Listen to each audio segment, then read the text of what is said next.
Welcome to week 2 of the 2023 Collegiate Chess League presented by SIG. I am your host today, Nemo, and I am joined by the wonderful Joe. Joe, are you excited for today? I am so excited for this, Nemo. Last week was such an exciting matchup, but now we have an even more exciting matchup. So are you ready to get into the event format? Absolutely. Let's refresh you with the event format because I know we are going to get a lot of new people coming in today. And also, I think, for me and for everybody else, we sometimes do forget what the tournament format might look like. But as a reminder, we've got 8 teams competing in a 7-week round robin where the top 6 teams will be competing in a single elimination playoff with the semifinals happening on November the 18th. As well as the finals on the 19th. And we also have prize money, everybody's favorite, with $5,000 for first and $2,500 for second, all presented by SIG. So, I know that we've talked about the event a little bit, but Joe, do you want to run us through what the match formats are going to look like? Of course, let's dive right into the match format. So if you missed last week, the match format is pretty much the same as Pro Chess League finals or just the Pro Chess League. We have a team event of 4v4. Everyone plays everyone, so that is a total of 16 games. Basically making it a best first to 8.5 wins. It's a 5+2 time control. You get 1 point for a win, half for a draw, and nothing if you lose. So same as standard traditional chess format. If it's tied 8-8, you go into a tiebreaker of 3+2 blitz for round 5. And then if it's still tied, you go into 1+2 bullet until the tie is broken. So let's dive into these week 2 matches, Nemo. Indeed. I'm very excited because we are going to be seeing Yale face off against Columbia. This is going to be one of our feature matches for today. This is match number 1.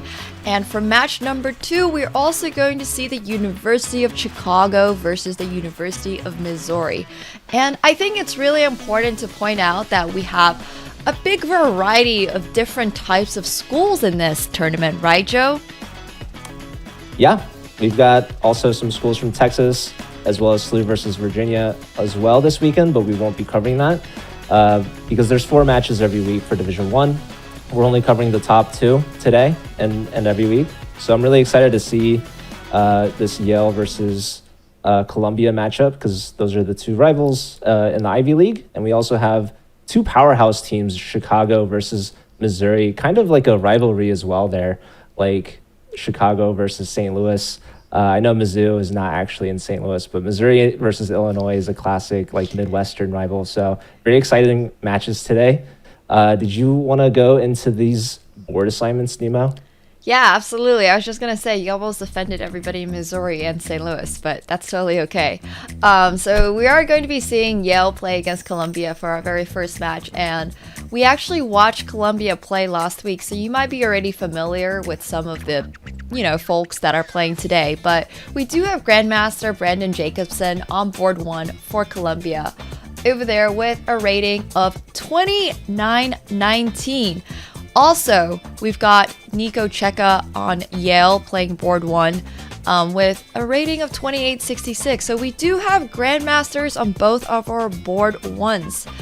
Joe, we were chatting a little bit about board number 2 for Yale, Lyndon Lee. Do you want to explain to us his significance and why we should be paying him a little bit of attention today?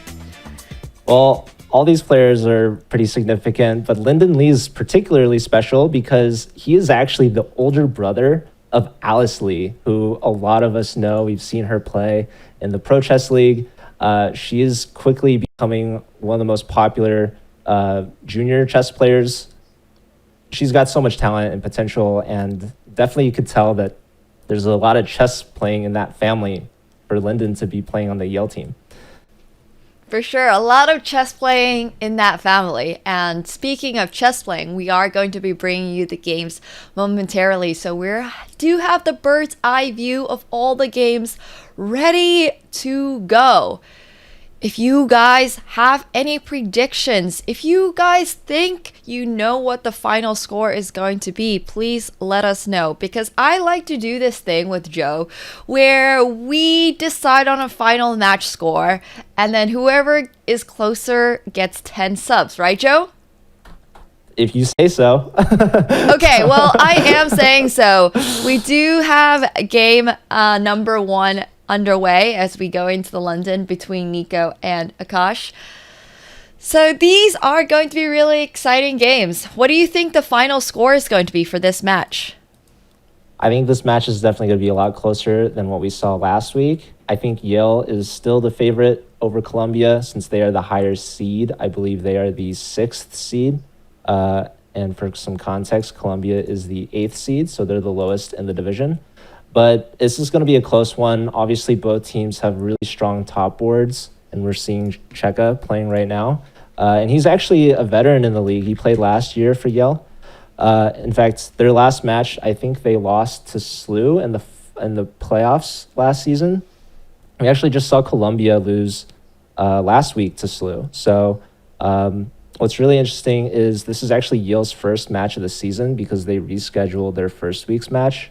I believe they're actually going to play it tomorrow against UT Dallas.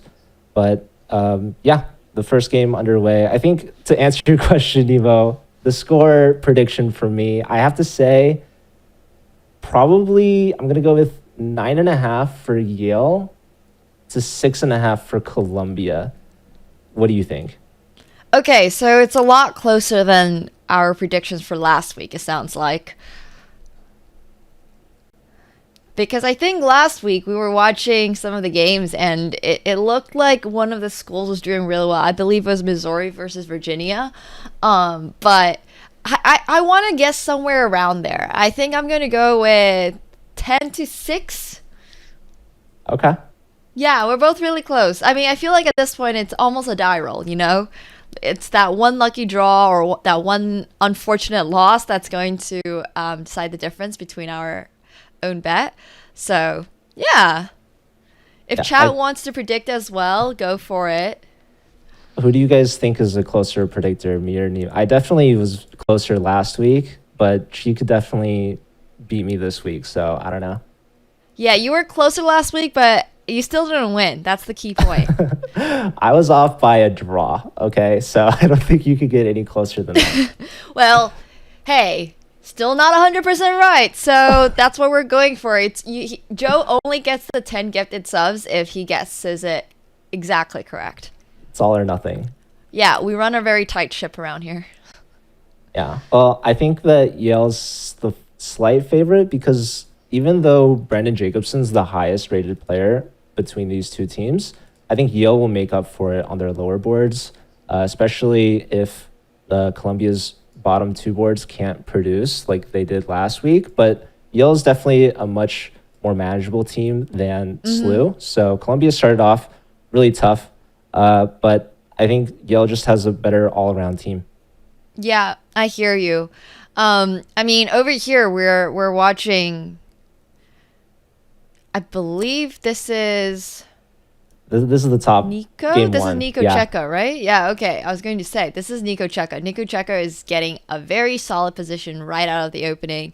It's looking like White's choice of playing the Slav London type structure isn't really paying off for him as Black gets this very powerful attack going for the H2 pawn.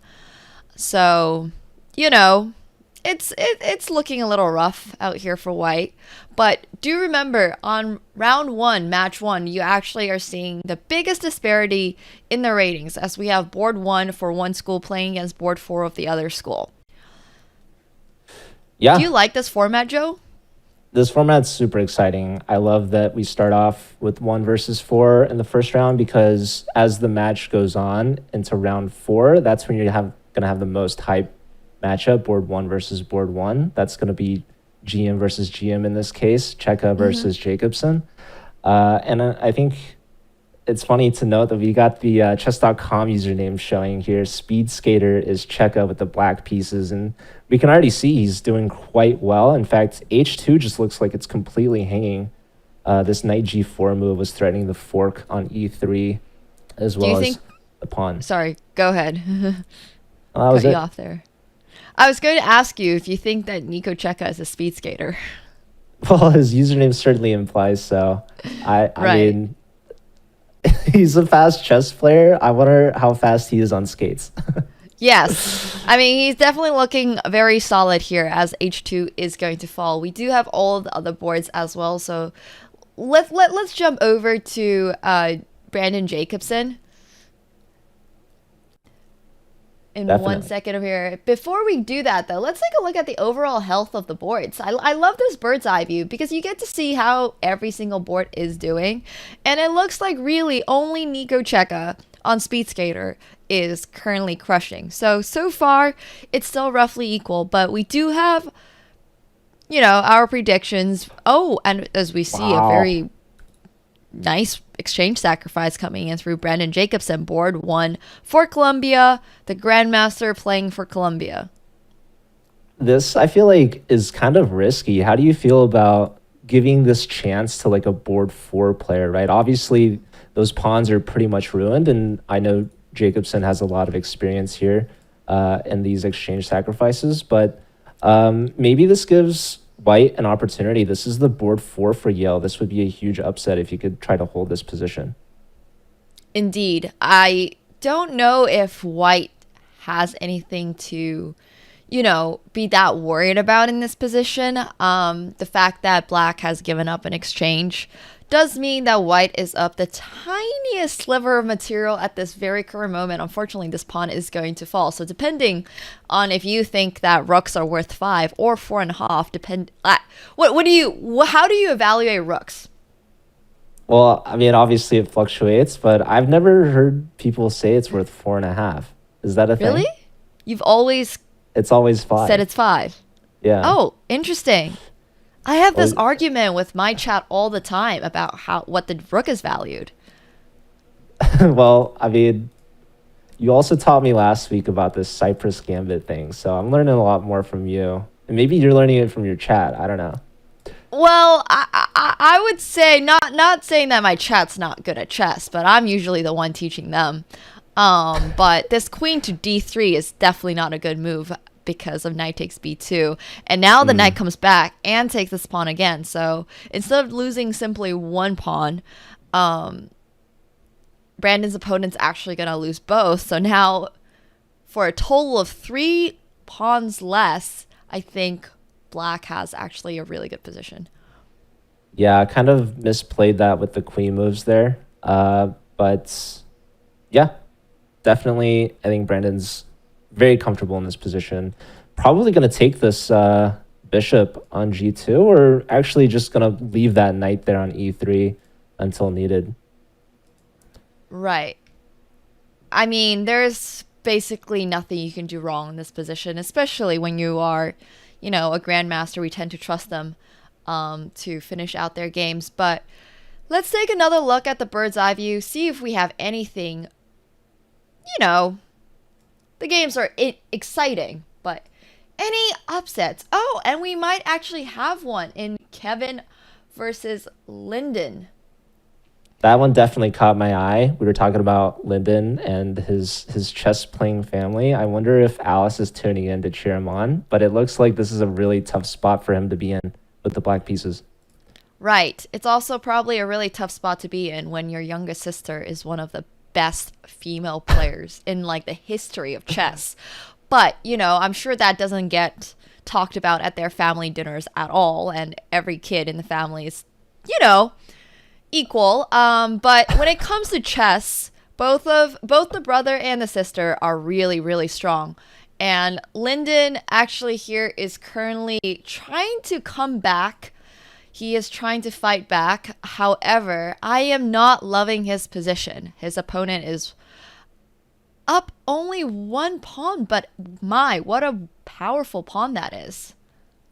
Yeah, that's a connected passer. And I mean, I was loving his bishop on d4, but his opponent's doing a great job of flushing it out of the center with the knight on e6. And that's actually just a better piece than the bishop, because in this kind of like bishop versus knight endgame, you'll see that the bishop only controls the dark squares, whereas the knight can go between both light squares and dark squares. So really good endgame here for white. Very, very good endgame here for white. Some very good insight by Joe. Yes, the bishop, sadly, only on the dark squares. Therefore, white can play all around the light squares, and there's nothing that can ever kick this knight out from c6, or if it decides to go to e6, or, just the light squares are completely lost. So not the best game thus far by his opponent over here, but, let's take another look at the bird's eye view. I'm really enjoying these bird's eye view because we get to see all of the different boards. You pick one this time. Well, the last game that we haven't looked at yet, we definitely got to check in on Aristo Liu versus Maxime Yaskoko. It's actually the most even position out of the 4. And we actually just got a result. Looks like Checa starting off Yale strong with a win. So that's a point for them on the board. Not an upset at all. Definitely an expected result. Grandmaster versus board 4. But yeah, Maxime's game here, this is Firewood's. And I actually want to mention that he is the Yale captain. But also Aristo is the Columbia captain. So this is captain versus captain here in round 1. And you know what's even better than seeing captain versus captain? We actually have their cameras for the very first time, I believe, in the Collegiate Chess League. It's so exciting. It is very exciting. And also, yeah, go ahead. Real quick, I wanted to ask you if you remember a couple streams ago, you actually played against Maxime, if that username Firewoods rings a bell. Oh, did I? Yeah, I think he won. Oh, well, why would you bring that up? Wow, he beat me at chess, and he also goes to Yale. Well, I mean, I wasn't even good enough to get paired against him. He would have beaten me for sure, too. But, I mean, maybe you could set up another match later. That's okay. We still appreciate you, Mr. 200 points away from National Master co-commentator Joe. It's actually 300. You did the same thing last. I keep forgetting 300, but 200 sounds better, right? At least you're only 200 points away from National Master. So once you get that, I'm sure the captain of Yale would be happy to play a match against you.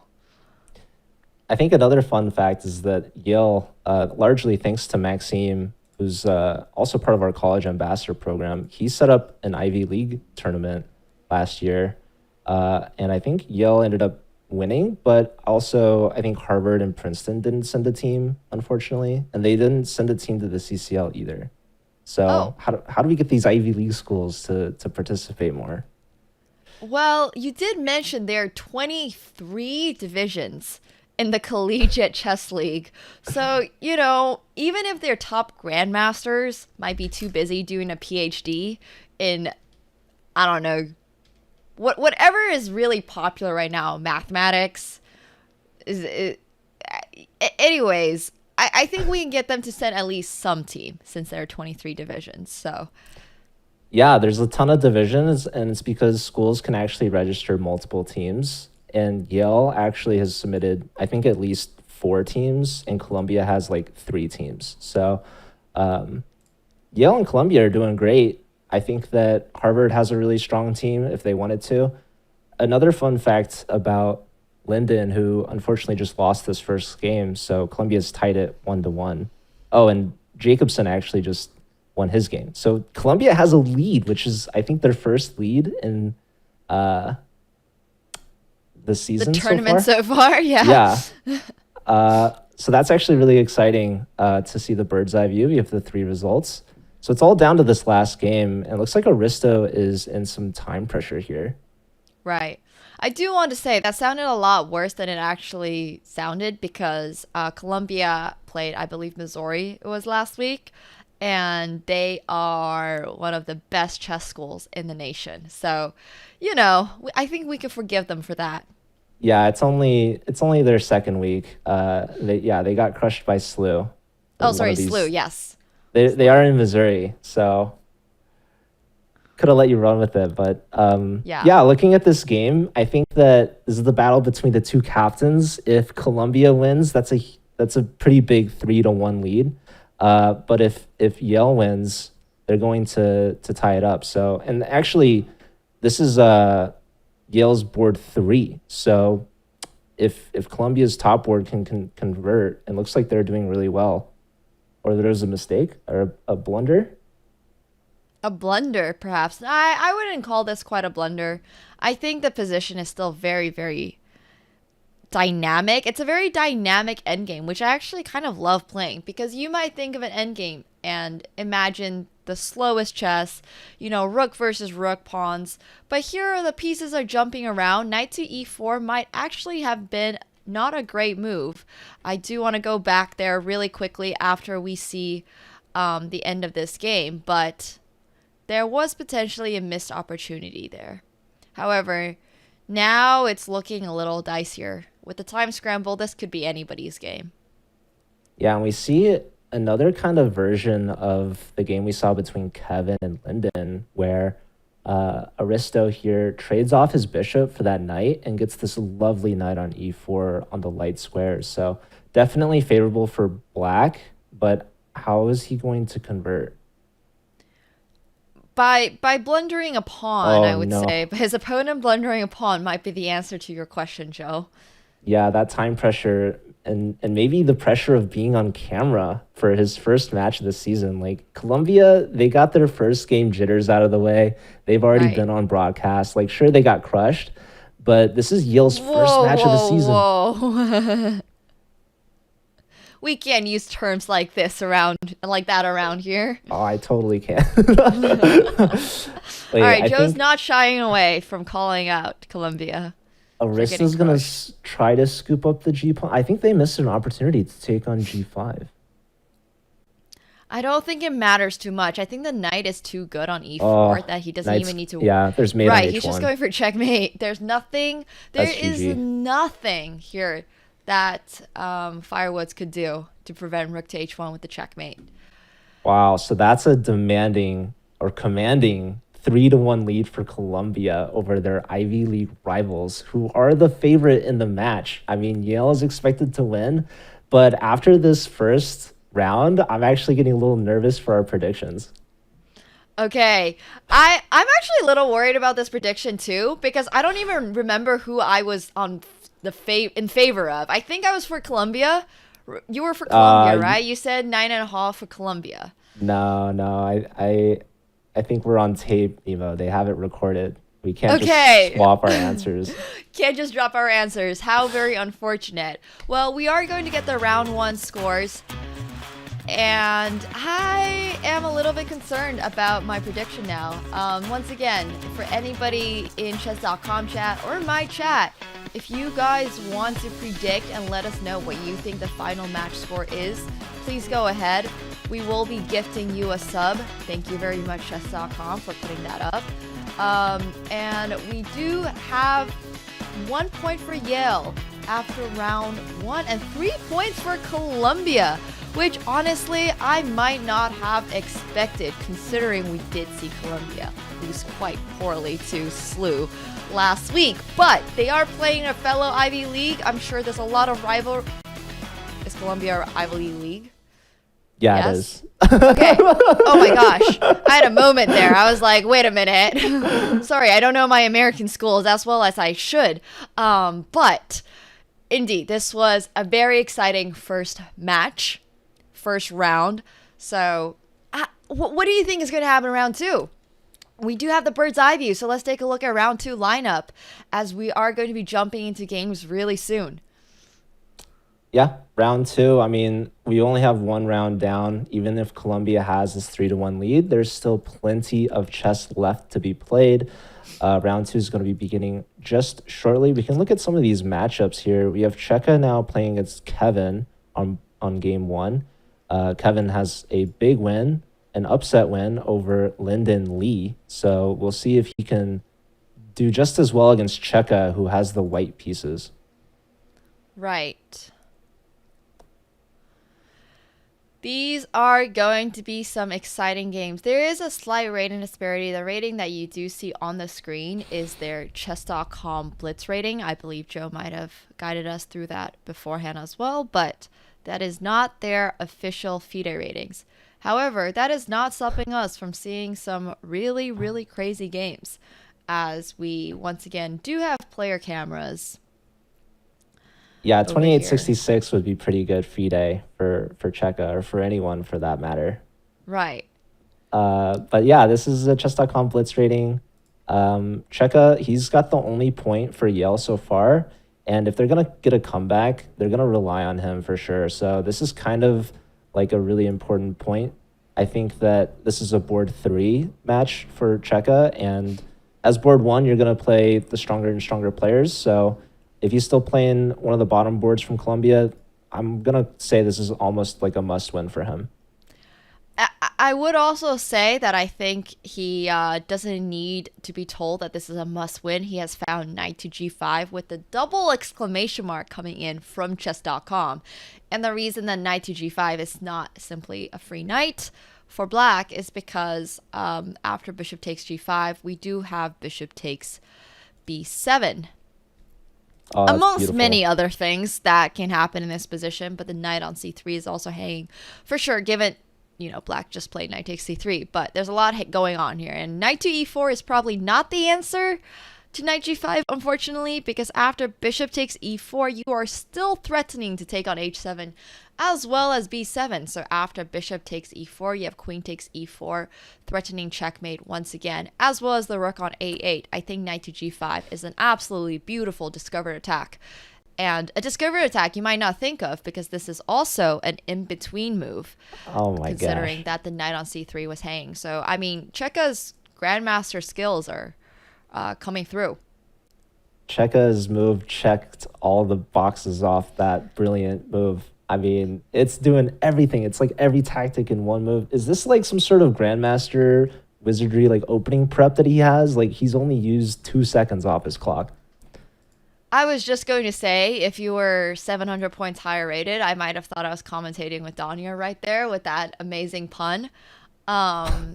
Huge shout out to Joe for bringing out the puns so early in the morning. But after knight takes c3, I think this is simply just a poor move by Penguin Wizard. I think f5 here, defending the knight, was his best choice. And I think this is probably still theory. I am not that familiar with these you know what? I don't want to say it is or it is not theory. They did start out with like b6, g3 structures, so who knows what's going on there. But I would say that Checa is completely crushing it in this game. I love that we got Kevin's username Penguin Wizard. I mean, people love the Penguin usernames. For sure. Obviously, another Ivy League player from the past, Andrew Tang, also known as the Penguin GM. Indeed. One of the fastest chess players in the world. Yeah. It's pretty cool to be able to say that. He used to play in the CCL, but now he is working full-time for SIG, actually, our sponsor of today's show. Yes, indeed. If you play good chess, you too might land a very cool spot at SIG. But we do have bird's eye view here. It does look like Checa is going to take this game away. But so far, the other games have looked pretty solid. Yeah, they're all pretty even so far. Obviously, we got Lyndon Lee on board 2 for Yale, trying to get their first point, bounce back win after losing to Kevin in the first round. So now he's playing against the board 4, Akash. So this is pretty important for him to try to get back on track if the Yale team's going to have a comeback. But also we have Maxime playing against Jacobson. So that's a big game for Columbia. Brandon's going to try to perform again in the second round to like kind of build onto their lead, right? They have this 2-point lead. If they can hold on to that, that's an easy dub for them. Indeed. A lot of very exciting chess coming in today, with, Columbia having a pretty good first round, but anything can still happen, right? Of course. Like, I'm still thinking Yale's going to win, but even after the 3-1 round 1? Yeah, I'm not too worried. Like, it's just round 1. I mean, that's Yale's got to wake up, right? They're still getting used to the broadcast. This is their first match of the season. Like, I still have confidence that they can make the comeback. So don't mark it over just yet. Indeed. Okay, you know what? I like your attitude to this. For this, I really do. I do think Checa's game is probably the most exciting right now, but he's kind of completely crushing. So, do you have another game you would like to take a look at?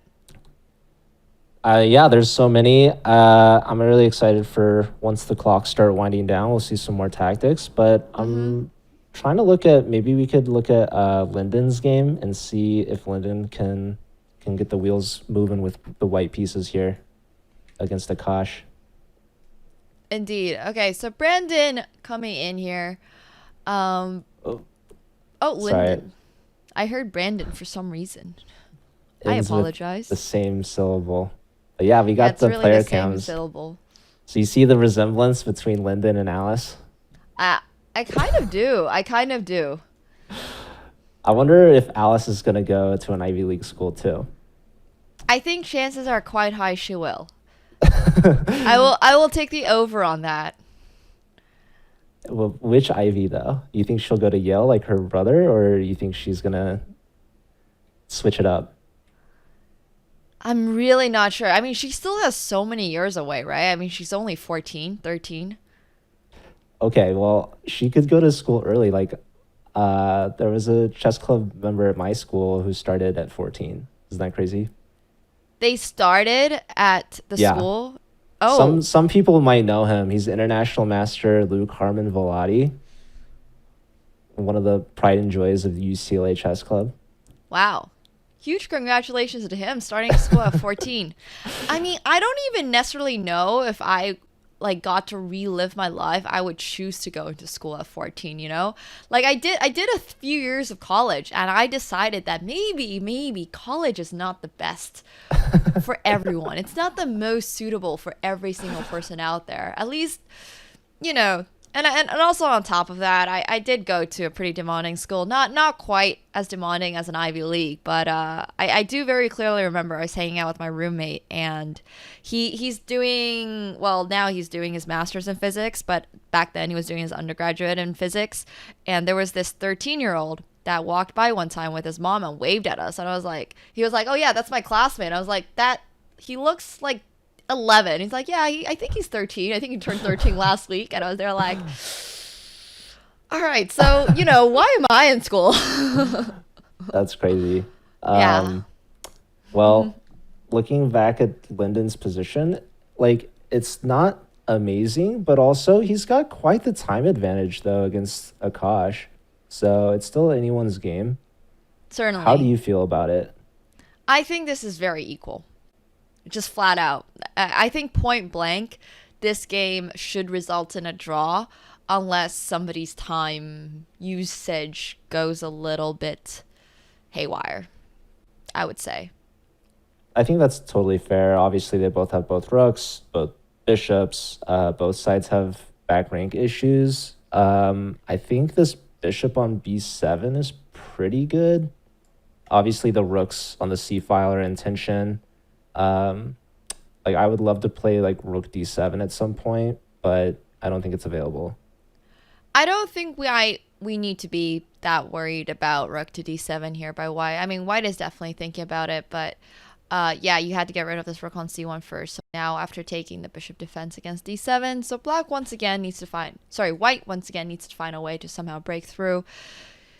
And maybe, rook c1 is that idea where you can go rook c7. Rooks on the 7th are always really strong, but even if you do get there, as long as you don't blunder mate in 1, don't, well, not even mate in 1, but don't blunder anything back rank, you can play something like rook c6, swapping off rooks, because now there is mate in 1 for black.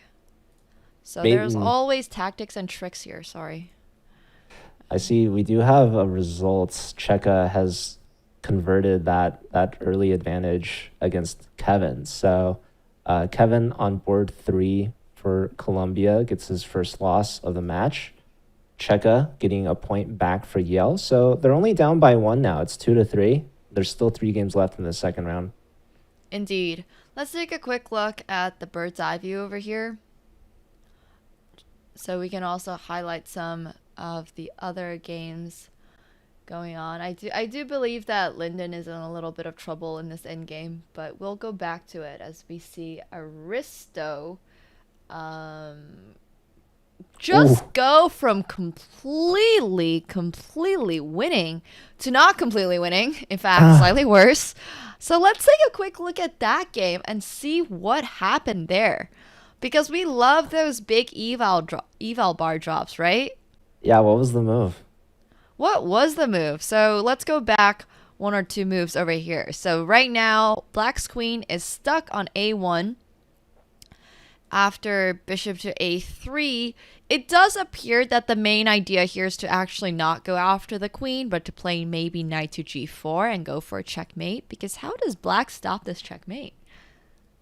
That's a fantastic question. The computer says queen b1.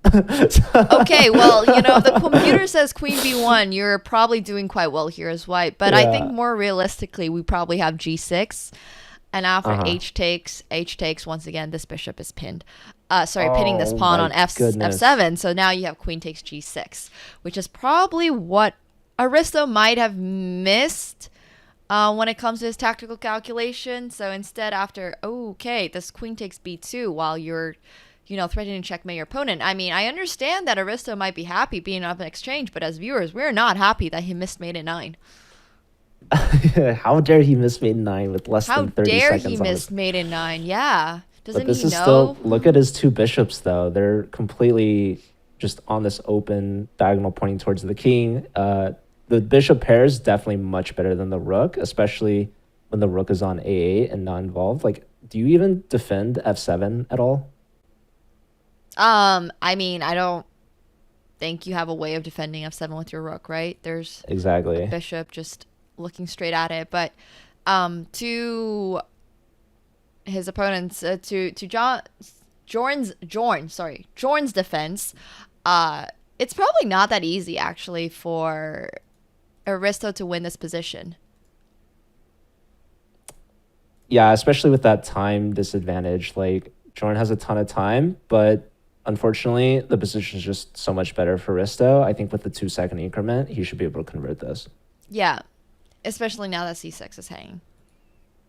Oh, you want to take another look at the bird's eye view? We have another result. We've got Brandon Jacobson converting against Maxime, so he adds up more time. Looks like Liu Aristo just won his game, but oh my god, the game's all just finished as soon as we went to the view. Every game is finished. Every I was single gonna look game is at finished. Linden. Linden somehow converted that position, so it was looking pretty drawn. But I had faith in Linden all the way. He bounces back after losing the first round. Indeed. So what's that? Put the match score at. I'm trying to do That, some fast math right now. Do we have I the believe, scoreboard? is actually at the bottom of the screen. I believe it is 3-5. Oh, amazing. Amazing. Brilliant. Yes. Well, Thank you so they very much, tied that. producers. They tied that round 2-2. So Columbia holds on to their 2-point lead, but I think this is some momentum in Yale's direction, right? Like they lose the first round, they tie the second round, and we're gonna go into a break before the third round, but they have some momentum now. They do have that momentum. They are starting off down 2 points. However, you never know what can happen in these type of really close matches. So I want everybody to stay on the edge of their seats, and also remember, if you are looking to play some chess and if you are looking to put your bullet skills to test, you should compete in the Community Bullet Brawl Arena every Sunday, which is tomorrow, and you have the chance of winning a diamond membership. Anybody is eligible to throw their hat in the ring and prove their speed chess prowess, like these folks from the Ivy League colleges, and all you have to do is join the community club on Chess.com and register for the arena. You can use CBB in chat for all the details. That is Command CBB. So on that note, we are going to take a very quick break as we, give these players a moment to rest and see who is going to come back, who might take the lead in round 3.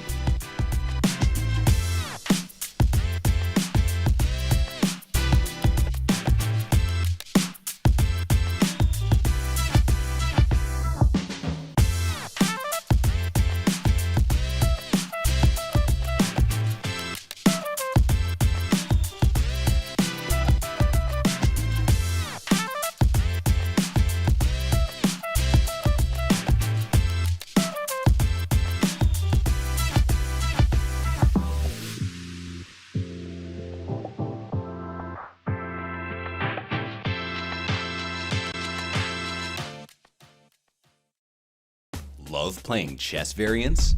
Or just looking for something new? Join us for the Variants Community Series. Every 2 months, we'll be featuring a different variant in a series of events and competitions. Learn a new variant and compete against other players for prize money, or just play for fun. Look for community arenas, streamer arenas, and championship events.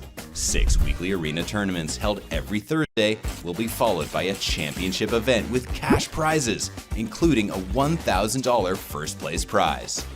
The third and final weekly arenas will be streamer arenas, featuring gifted subs as prizes. Win any of these events to qualify for the championship.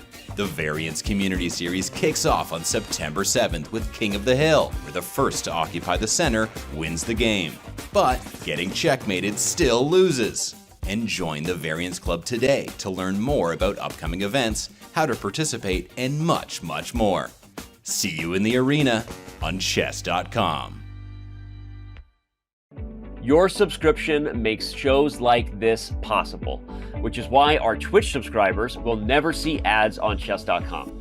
Connect your Chess.com account and Twitch account at go.chess.com/connectaccounts, and bang, boom, voila, you're done. 100% ad-free bliss forevermore. Whether you're following our events on site or on stream, type the command connect in the chat, and thank you for helping bring these shows to life.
Welcome back to the Collegiate Chess League presented to you by SIG.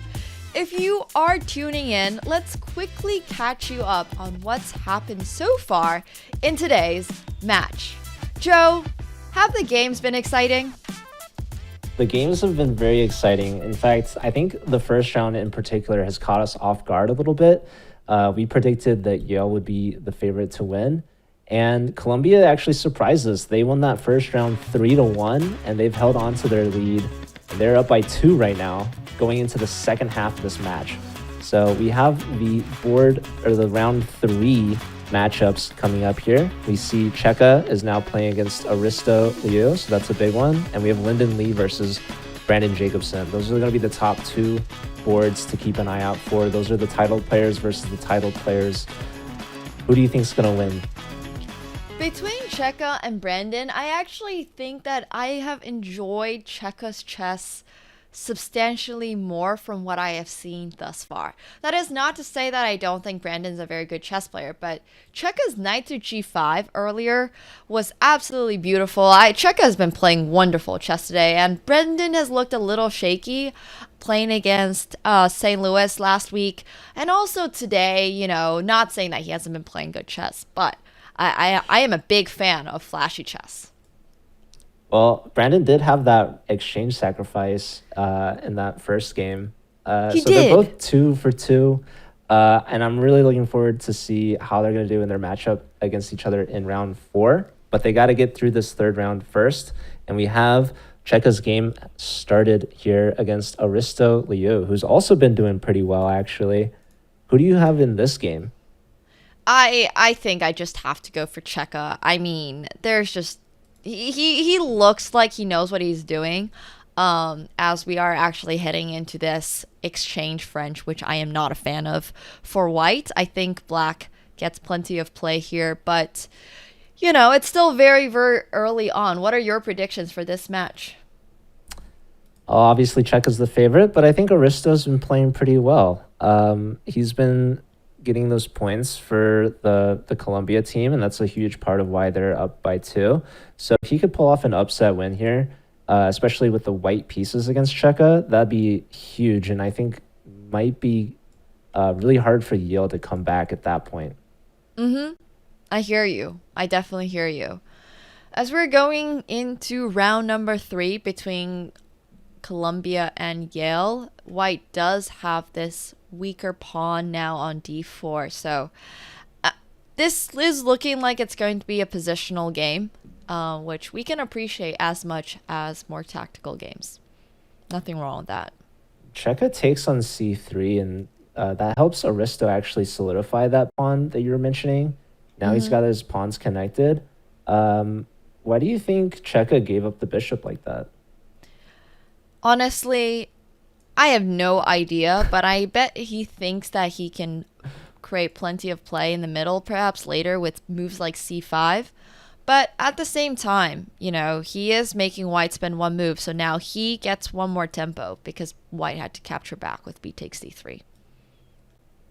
And he follows that up with bishop to e6, just trading off that bishop on b3, which is boxing out the knight on b6, which is not a traditional place to put the knight. Do you think that Checa is going to be able to get that knight back into the game, maybe like hopping into the center? Perhaps he can. I mean, it's so early on in the game. I believe anything can still happen here. So, we can also go back to the bird's eye view and take a look at some of the other games that we have today. We got some slow chess going on here by some of the strongest players. We do have 2 grandmasters. They're not playing against each other just yet, but we are seeing a grandmaster versus a FIDE master, as well as a grandmaster against a national master. Any particular game you want to take a look at? Yeah, let's dive into Lyndon's game against Brandon Jacobson. All right. I think this is a pretty good time to be jumping in as well, as Brandon Jacobson's eval bar is ticking up, mostly because after queen to e7.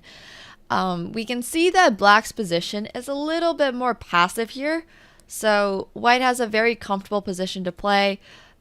I think his plans here are very simple. Move that rook into the center, potentially attack the d6 pawn. I think black here basically has to play d5, otherwise this pawn on d6 is going to be lost at some point.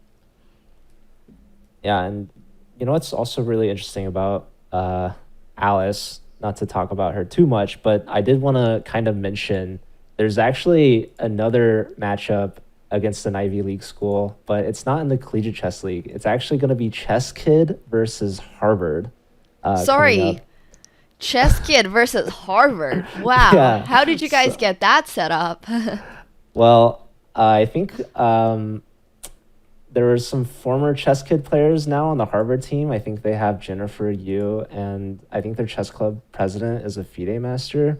Okay. But it's going to be Alice Lee versus Tani. We all know and love Tani, right? Right. I love Tani. Tani is amazing.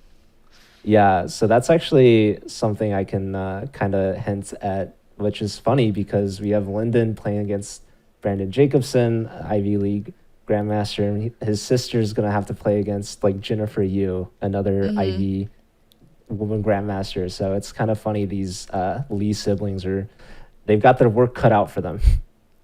Indeed. I mean, I think that's going to be a lot of fun to watch. So look at Joe over here hinting at more Chess.com content just for you. I do think that Brandon's position is looking really good. Remember when I said he had to play d5 at some point? He never did when it. Lyndon had to play d5. He never played d5, and now there is a very painful backwards pawn on d6. And also the knight is coming to d5 next move because this knight on f6 is pinned with this rook on d8. So it's looking a little bit rough here for Lyndon, I'm not going to lie. Yeah, Brandon is doing his thing. So you're saying Brandon maybe not playing the most inspired, didn't do very well last week, but I think this week he's definitely more on top of it and he's in tuned. I think he's ready to play. Yeah, I think he's a little warmed up. Definitely feeling more warmed up. Do you want to take another look back at the bird's eye view? We could maybe look at some of the lower boards that we haven't had a chance to look at yet. Yeah, let's do it. We've got Kevin facing off against Jorn over there, and we've got Maxime against Akash. Actually, I'm down to look at Maxime's game. It looks like he might not be doing the best in this position. I think Akash as board 4 for Columbia has definitely stepped up his game from last week. Maxime as team captain for Yale, I think needs to start improving that position if his team's going to have a chance at a comeback. But Akash has been killing it. So why is his position so favorable? Well, black's position is quite decent here. I mean, there is not much that white can do for the attack, and he's got some rooks that are very, very active. On top of that, notice how all of white's pieces are sort of more on the king side, where he has that lack of attack, I should say. In this case, if bishop takes a4, for example, after rook takes, there are going to be threats of knight to b3, and if white counters that with, for example, queen to d3, nothing is stopping black from simply marching his rook back to e4, controlling the center, moving the knight over to c4, thinking about these knight takes a3 sacrifices, bring that queen over. I mean, I feel like black's position might just play itself. Well, that certainly looks like it when you point out all these moves. And I wanted to mention, this is a classic opposite side castles where it's like the first person that can start the attack has a lot of the initiative. And Kumar's pieces are just naturally going to be better placed in this attack. But there's still some chances for Maxime. Like, he's got the rook lifted. I think rook to g3, there's some potential happening there. And the game's just far from over. Like, they both have 2 minutes left on the clock. So plenty of chess left to be played. Plenty of chess left to be played, for sure. I think that's a very good way of putting it. He does play rook e4. I mean, Kumar is playing very well. Do you want to take another look at the bird's eye view? I think we have one last game that we haven't looked at. Game number 4 between Jorn, the 4th board for Yale, and Kevin, board 3 for Columbia. Yeah, this is this reminds me of a very famous game, actually. I can't remember the players right now, but it's looking like White is throwing everything he has into this attack while being down a knight, which is probably how he got this attack in the first place. But we have to see now if it pays off. Is it possible we could go back and see where the knight was given up? Because this king looks really close to dead, but the eval bar says it's even despite being down. Ooh, it's an Alpin. Yeah, it's an Alapin. And let's see where the knight sacrifice happened, actually. I'm equally as curious as Joe. So knight to d2, knight to e5, h3. Whoa. Oh, he sacrificed on f7 a few moves ago. Okay. I love it. I love this. Queen takes e6, king f8, keeping that king in the center with your queen cutting off g8. That's a terrible arrow, my apologies. And now after a knight to f6, bishop takes f6. The eval bar does say this is equal because, well, black really only has one move here with g takes f6. So after queen takes, king to g8, white is going to have to go for rook to e4 and rook to g4. But black will defend. So this is going to be a fight. Yeah, it looks like black has its defense, but who would you rather have? Like, look at the clock situation. I think white, even though down a piece, is having all the fun here with the attack. And that time pressure might come in clutch for Jorn here. I would definitely say that playing this position as black is probably harder in blitz, but I would rather take this position as black in classical. I think it's very, very difficult to defend in blitz, but in classical, it won't be a problem at all. And if you swap off every piece in this position and just stay going to the endgame being up a bishop, you're probably going to be winning this as black. But with 31 seconds on the clock, that is much, much easier said than done. And it looks like Kevin did not play your move of taking the bishop back right away, instead playing rook to e8. How do you feel about this continuation? I think it makes a lot of sense for a human. For a little bit of context, I think white's best move here is bishop to d8, and I'm not sure that white is going to be able to find that. It's a very funny move because queen takes e8 is obviously checkmate, so now black has to do something, right, to defend against this. And if you actually take this queen, this is winning for white because you take this bishop with a check first. But after bishop d8, there is also, if rook takes d8, there's rook to f3 check, and there's checkmate as well. Wow. So, yeah, there's a lot to think about in this position. There's bishop f4? No, then there's queen f.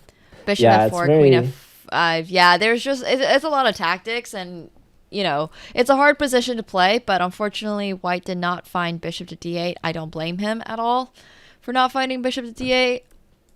Yeah. And after g takes f6, queen takes, we're back to more or less the position that we had discussed previously. We got to take a look at the bird's eye view because there's so much action happening on all the other boards. I think Brandon just won his game with white, adding on to Columbia's lead. They're up to 3 points now. But also this top game looks like it's about to wrap up any second. Yeah, indeed. Nico has just won his game against Aristo. And that leaves us with game 3 about to wrap up too. And that looks great for Akash. It certainly does. Remember when I said he has a very strong attack? Yes. How's it turned out for him? It seemed to turn out well. After queen to c2, this is, you know, I don't actually think it's... Okay, here we go. Whoa. You can queen now. Yeah, you can queen now. Wait, but the eval before that check said it was even, so I'm confused how you could have stopped that. I think the eval bar was lying to you, Joe. It's I gaslighting me. don't think. Yeah, I think that eval bar was gaslighting you. Oh my, This how is could it? completely winning for black. Yeah, I don't know why the eval bar showed equal there for a moment. There was no part of this last part that was equal. Well, holy smokes, Akash with that win. I mean, that's almost a 500 rating point difference. Like, Akash is crushing it for this Columbia team, and they're about Right. to destroy our predictions. I feel like we haven't seen that many upsets in this event so far. Uh, if you're not counting the Columbia upsets against, like, I mean, that was an upset right there. Any Akash win or any Kevin win is essentially an upset, and the Columbia That's boards true. 3 and 4 have been coming a clutch today. I think our predictions have been completely thrown off. I think we're going to be so far off. What was yours? 9.5 to 5.5? To 6.5. But yours was Oh, 10 to 6.5, yeah. 6. Mine was So 10 to 6. Yeah, I'm so still I've already closer. lost. Yeah, well, mine's not happening anymore, so it's fine. I'm gonna count that as a 2 for 2 for me in our predictions so Okay. far. So Sure. I mean, White's actually winning here. Funnily enough, he is up 4 pawns against the queen and bishop, and queen and bishop is actually not the best combination because the bishop travels on the same squares as the queen does. So actually, queen and knight is a much better combo than queen bishop. So White's actually winning essentially. yeah, we'll see how to convert this. It's not so simple. But I saw Kevin shake his head. You could see he's definitely stressed, even though he's got the piece, but those pawns are just menacing. Indeed. I think to answer your question of how you convert, this is it might not be that easy to convert, but at least you know as white you have no shot of losing. Yeah, look at how exposed this king is. All of these checks are gonna come in. Obviously, f2 is hanging, but the queen after these checks defends it, pushes a pawn. Oh, and that's a fork. That's gonna do it. That's a fork. Yes. Losing the bishop is definitely going to cost black this game. So, But it was already really hard to defend, so yeah, Kevin goes down. That might be the first point for Jordan. I'm not sure, but that's a crucial point if Yale's gonna have any chance in this 4th round for a comeback. indeed. That is the end of round 3, guys. That is the end of round 3. Wow. We are going to see the scores here very quickly as we have 5 points for Yale and 7 points for Columbia. Columbia still hanging on to their 2-point lead, but who do you think looks better at this very moment? Well, obviously, Columbia's been looking good, but these last 2 rounds have been a draw for both these teams. Columbia's only holding on to that initial lead from the 1st round. So going into the 4th round, the Yale players are higher rated, but the Columbia players have been playing better. So I think the rating at some point just doesn't matter, and the only thing that matters is the result. But that being said, we still have 4 games coming up next, and that's going to determine who wins this match between the Ivies. Indeed. I mean, it has been really exciting so far. I've personally enjoyed all the games. I don't know who is going to come back from this, but Yale is down 2 points, which does mean that they have to essentially crush Columbia in this round to be able to pull off a comeback. So I don't know if that is going to happen, but 5-7, it's a very tight match. And I think this is the tightest match we've seen so far at the Collegiate Chess League, at least on broadcast. For sure. I mean, some of the lower divisions had overtime, but this match, if Yale can come back 3-1 in this round, they will force an overtime round, which would be the first for our broadcast. So I am actually kind of hoping for that. That would be very exciting. Indeed. All right. Well, now we are going to get the 2 grandmasters facing off. So now we have come full circle. Everybody has played each other once, apart from the respective boards. So now board 1's playing board 1, board 2's playing board 2, and so on. Wow, and they're going off into the King's Indian defense. One of Hikaru's favorites, might I add.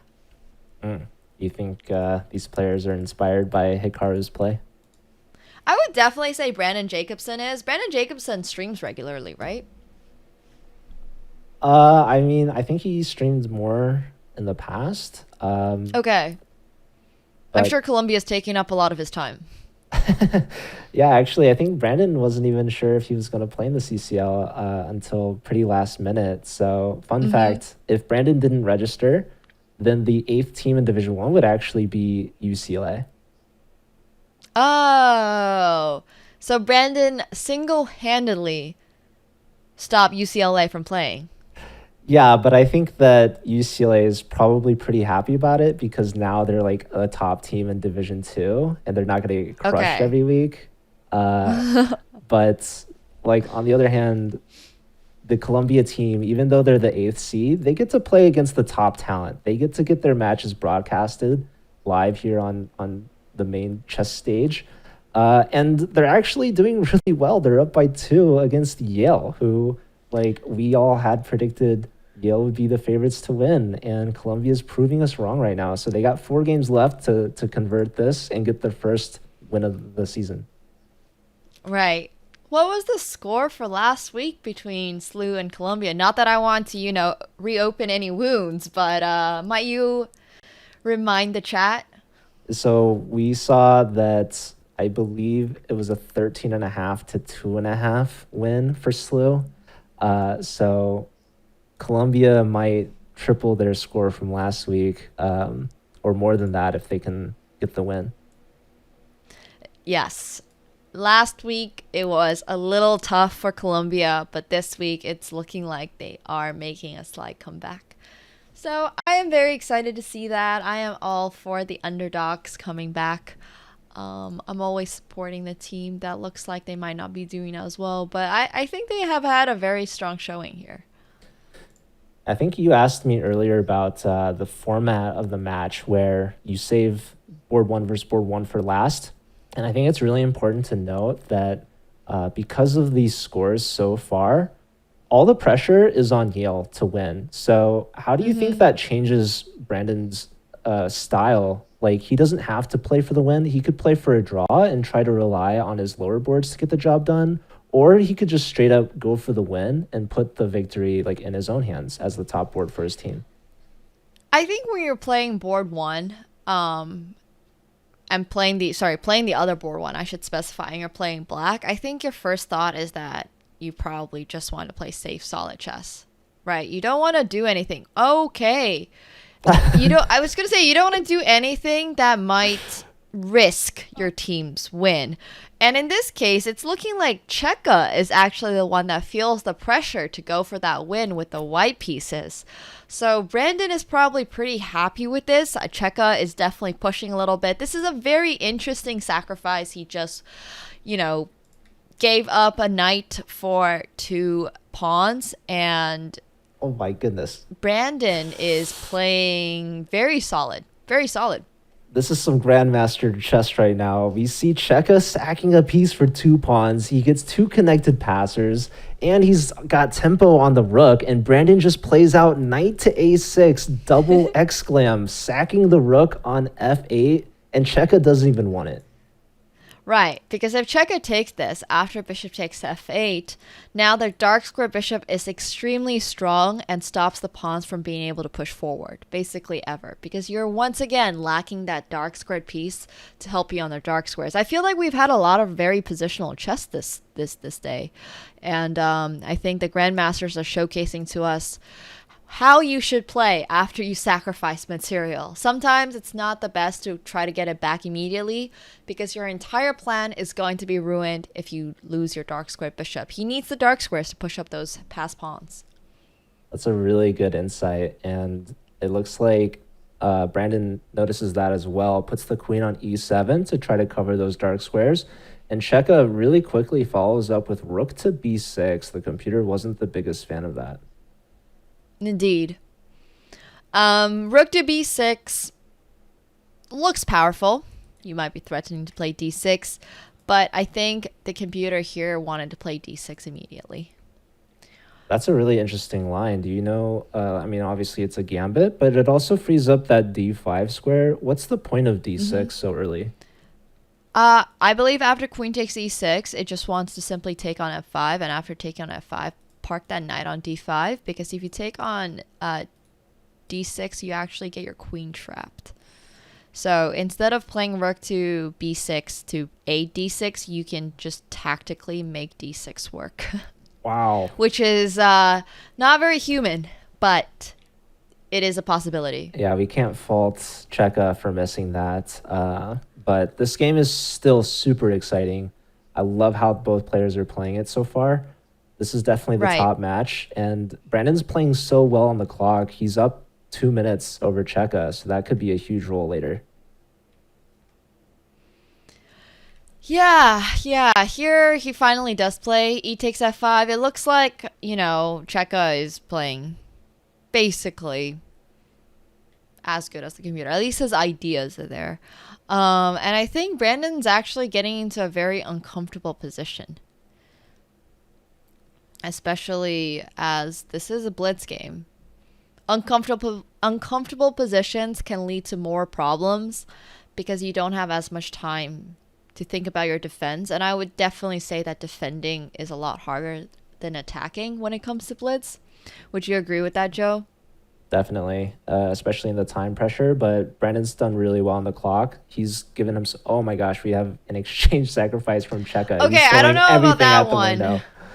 Yeah, I don't know about that one. I mean, now you're down an entire rook. I think being down an entire rook is a lot more committal than being down a piece. Yeah, and also Like, it feels so much more, Like, I'm okay being down a knight, but being down a rook, in my mind, I'm always like, this is game over. well, So, Eval still says it's only 1 point advantage for black, and I think Brandon, the point about being down a rook is that Brandon could always give a rook back if he wanted to. But Checa did it just so that he could push this pawn to c5, and it's immediately being blockaded. Do you think Brandon's going to give up the rook on c5? I don't think so, because I actually think Checa's main idea with that was playing bishop to b5 and then being able to go for the d7 bishop because the queen can't take because of knight to f6 after. So here, there's no rook takes c5 because you simply have bishop takes c5 followed by bishop takes d7. But yeah, he does play bishop b5, and now it's going to be really interesting to see what black does. I think you have to move the bishop out. I think it's a lot worse to lose a whole bishop than to lose just the exchange. Once again, black is up material, so he can afford to give some back. He definitely can. Yeah, I was thinking But maybe, not too much. Don't give too much back. maybe after the rook takes on c5, you could sack the exchange back on d5, but your line's definitely much better. But I wanted to look at the rest of the boards. We've only been looking at this top game. Obviously, it takes a team to win, and Colombia only needs 1.5 points to win this entire match. So they're looking actually really good on the bottom two boards, if we wanted to look at that bird's eye view. Let's take a look at bird's eye view.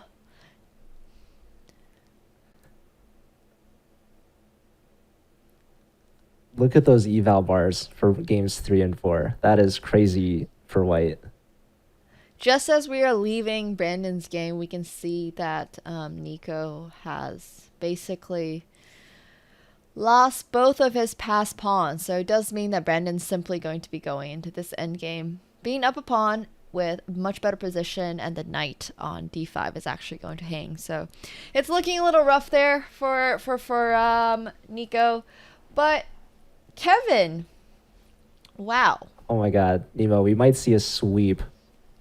We might be seeing a sweep. Kevin and Akash are both absolutely crushing it for Team Colombia. And Aristo is also slightly better. I mean, he is up a pawn in an endgame, Okay, so you should see know, I audio don't want coming to in say now. that is completely winning for him, but he is the one pushing for that win. And also, if his teammates win, there is no need for him to push for anything. So it's looking very, very good for Colombia right now. Yeah, I don't think Yale's going to come back. I don't even think they're going to get any points in this round. Oof.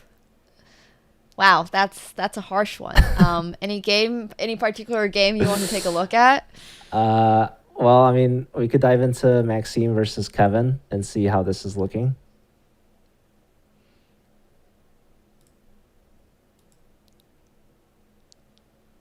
Obviously, Well, Kevin's doing well. How do you think he's going to convert this one out? I I think it's more a question of how does he not convert this one out. Black's position is very dubious. The king is on h8, facing this bishop on c3. I mean, this is looking very rough. His pawn hasn't even controlled the center yet. So, you know, I like bishop e6 personally. I think bishop to e6 is very strong here. Yeah, that's one way to do it. And we do have some results. Nico going down to Brandon. Amazing performance by Brandon this week. And we have Akash winning on board 4 for Colombia. So, I don't know. What do you want to look at? I feel like that's pretty much the game, right? Like the match is over. We've got these last 2 games to wrap up here. But what an astonishing upset win for this Colombia team. I really like Kevin's game, actually. He played knight to e6 instead of bishop to e6, which is not as strong because you actually want to take with the knight on e6 so you get that fork in. But this is also very decent. I mean, the king is sort of just... it kind of has to be on g7 to defend f6, and you don't really want to be using your king to defend anything. So, yeah, it's just looking a little bit unfortunate here for Black. And he's about to run out of time. He's got 5 seconds to make a move here. Right. He doubles, but now I think Kevin just plays rook a to e1, which is exactly what he does, putting pressure on e7, which would come with a fork against the king and the queen. So rook f7 defends that. What's the knockout? Ooh. Still not quite a knockout, but I was just going to say a7 is a free pawn. Like, it might not be a knockout, but I will still take the free pawn, you know? Yeah, I guess he was defending the b4 pawn, but... Yeah. Well, with the time control, you know, the eval bar is going to bounce back and forth a little bit. I don't think we needed to worry too much about the specifics, especially considering Colombia has already won. So now I don't know if the players are checking on their teammates' score or if they're actually even able to check on their teammates' scores during the game. But I am sure they're not too worried. Yeah, they can definitely check. They can see the match score if they look. And I think that Aristo on board 2 was actually in time pressure and blundered. So now Lyndon's going to be able to convert that. We do see resignation. So no sweep. Lyndon gets a win, but too little too late for the Yale team. We are watching the final game here between Maxime and Kevin. And... it looks like Kevin's going to convert this. Or is it going to be a draw? Definitely does. I think it's going to be most likely a draw, but I think White has better chances. Yeah, I think that's how I like to evaluate endgames. It's like, you know, it's most likely a draw, but White is the one with the... Okay, well, now this pawn's just going to promote. That's GG. There's no way for Black to stop it. Unfortunately, the rook is just too slow. Once you have given up control behind the pawn, it's just going to push to a victory.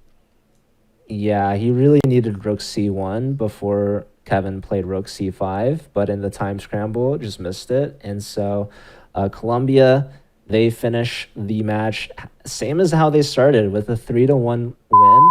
That gives them the 10-6 score. You were very close, Nevo, in the prediction, but you were just off by which team would win and which would lose. I can't believe that I completely fudged the prediction that poorly. Like, just reverse. It was a reversal. So, I mean, look, it happens. I'm very happy for Colombia. And also, you know, it happens to Yale. There are times when you're the top dog. There are times when you're supposed to be the winning team, but you don't. And it's totally fine. Yeah, and as a reminder, that was just their first match of the season because they rescheduled their first week's match to tomorrow, actually. So they'll still have plenty of matches left in the season to bounce back after that.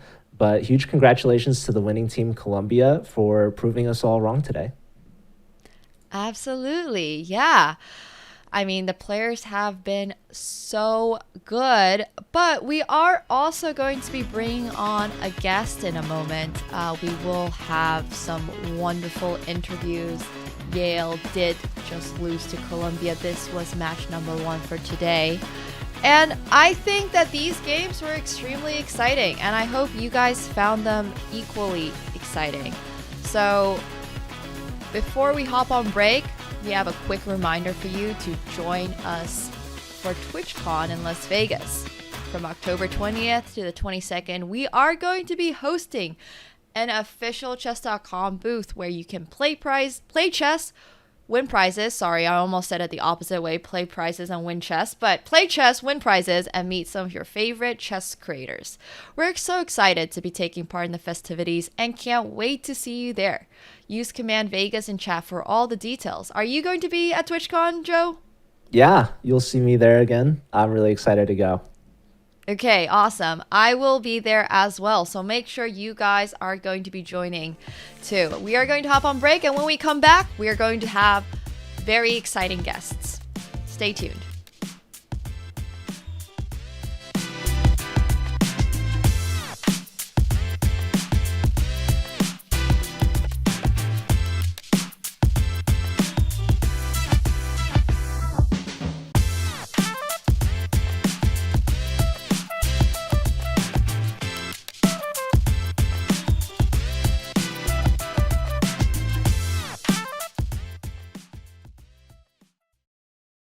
Hi, I'm Grandmaster Anish Giri, and welcome to Left-Hand Repertoire's 1e4. The so-called Latvian gambit is horrible. F5, knight takes e5.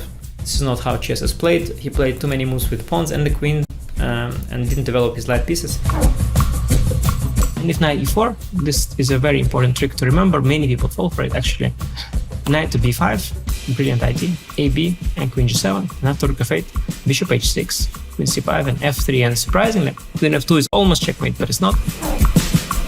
If your opponent wants to be solid, we go for the aggressive for the kill. If your opponent wants us to go for the kill, we play simple chess. And just use the fact that we have more space in the center, clear-cut plans, and nothing to worry about.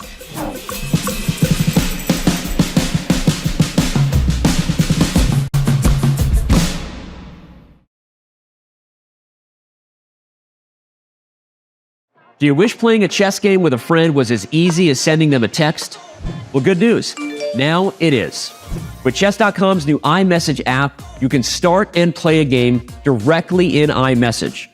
Your friend doesn't even need a Chess.com account. It's just tap and play. Head over to go.chess.com/iMessage or use the command iMessage in chat to learn more.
My name is Joe, and I'm joined by a very special guest, one of my most accomplished coworkers, Sebastian Kuhner.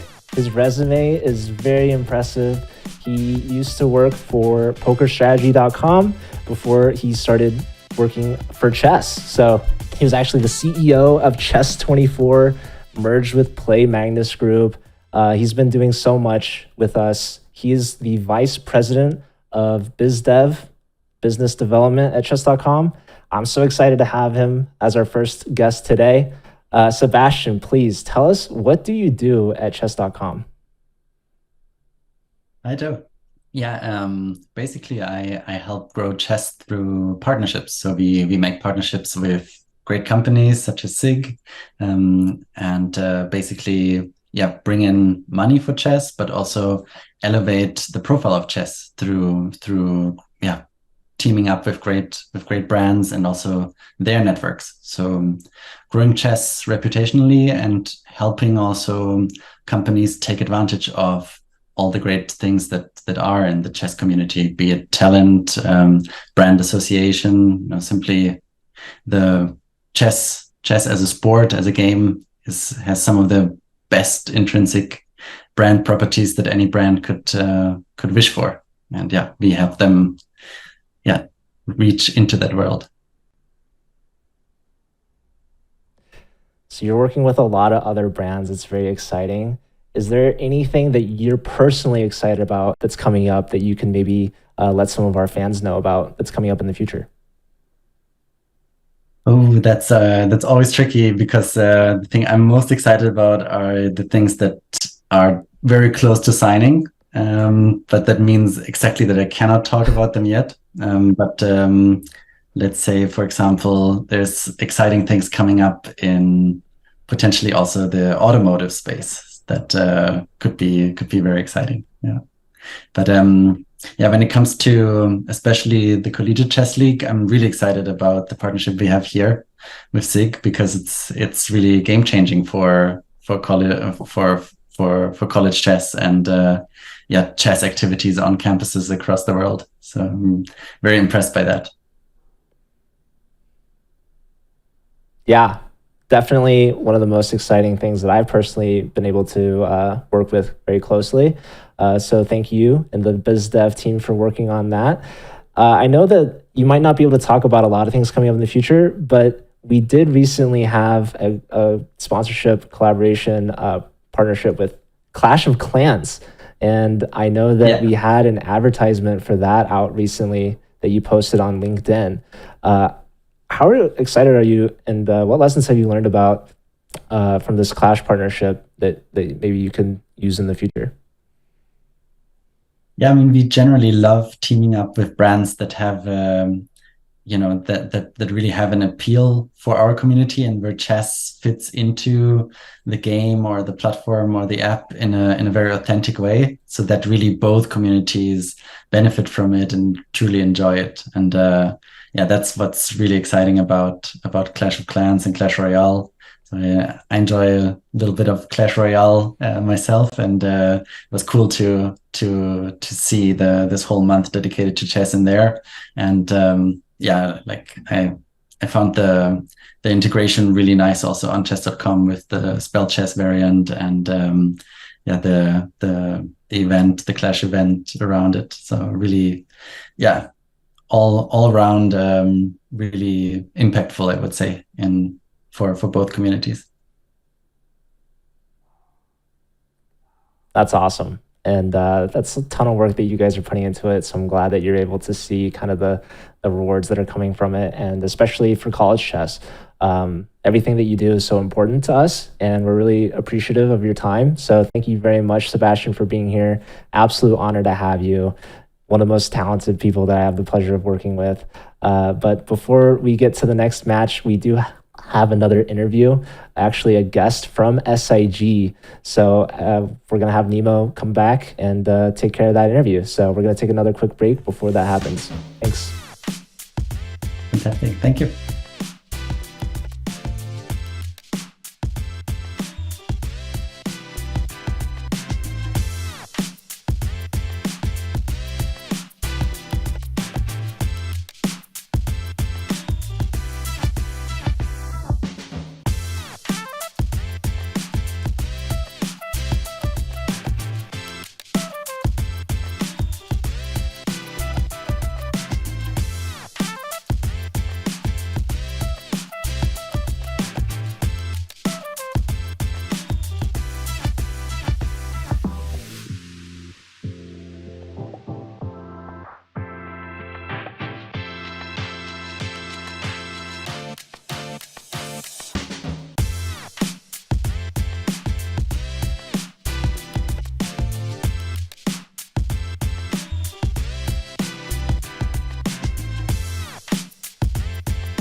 Welcome back, everyone. We're back from the break with a very special guest, Nathan Heyer from SIG.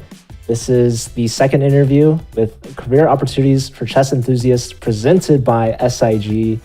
Nathan Heyer, you are such an awesome person. I've been able to read a little bit of your bio. You've been working with SIG for 7 years now.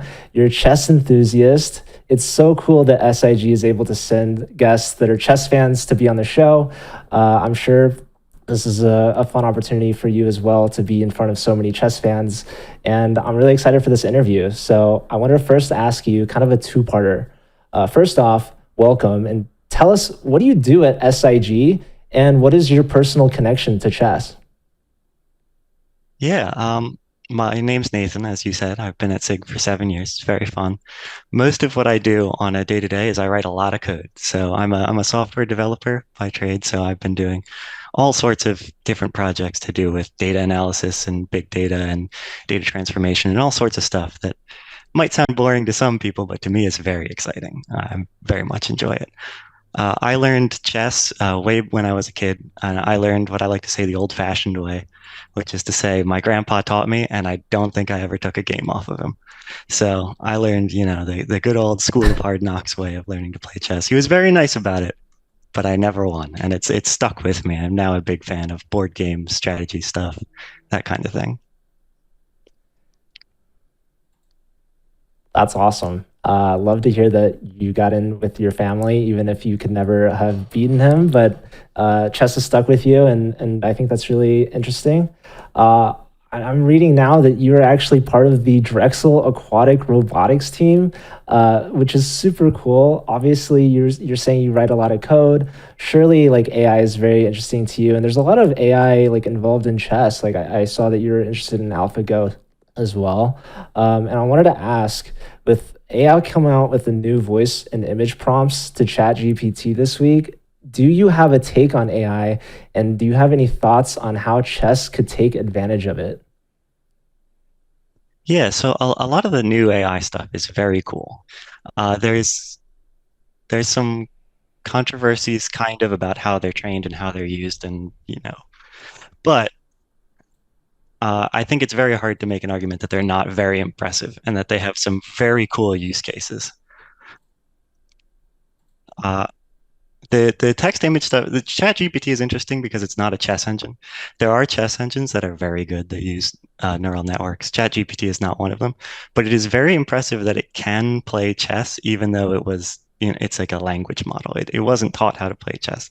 That is very interesting because it means to some degree it understands chess just through language. Yeah, that's really interesting, and love that take on it. So I myself could learn a lot from ChatGPT. I know a couple of my coworkers have used it for a little couple things here and there. But that's really cool. You're on the Drexel team, and Drexel actually has a chess club competing in the CCL.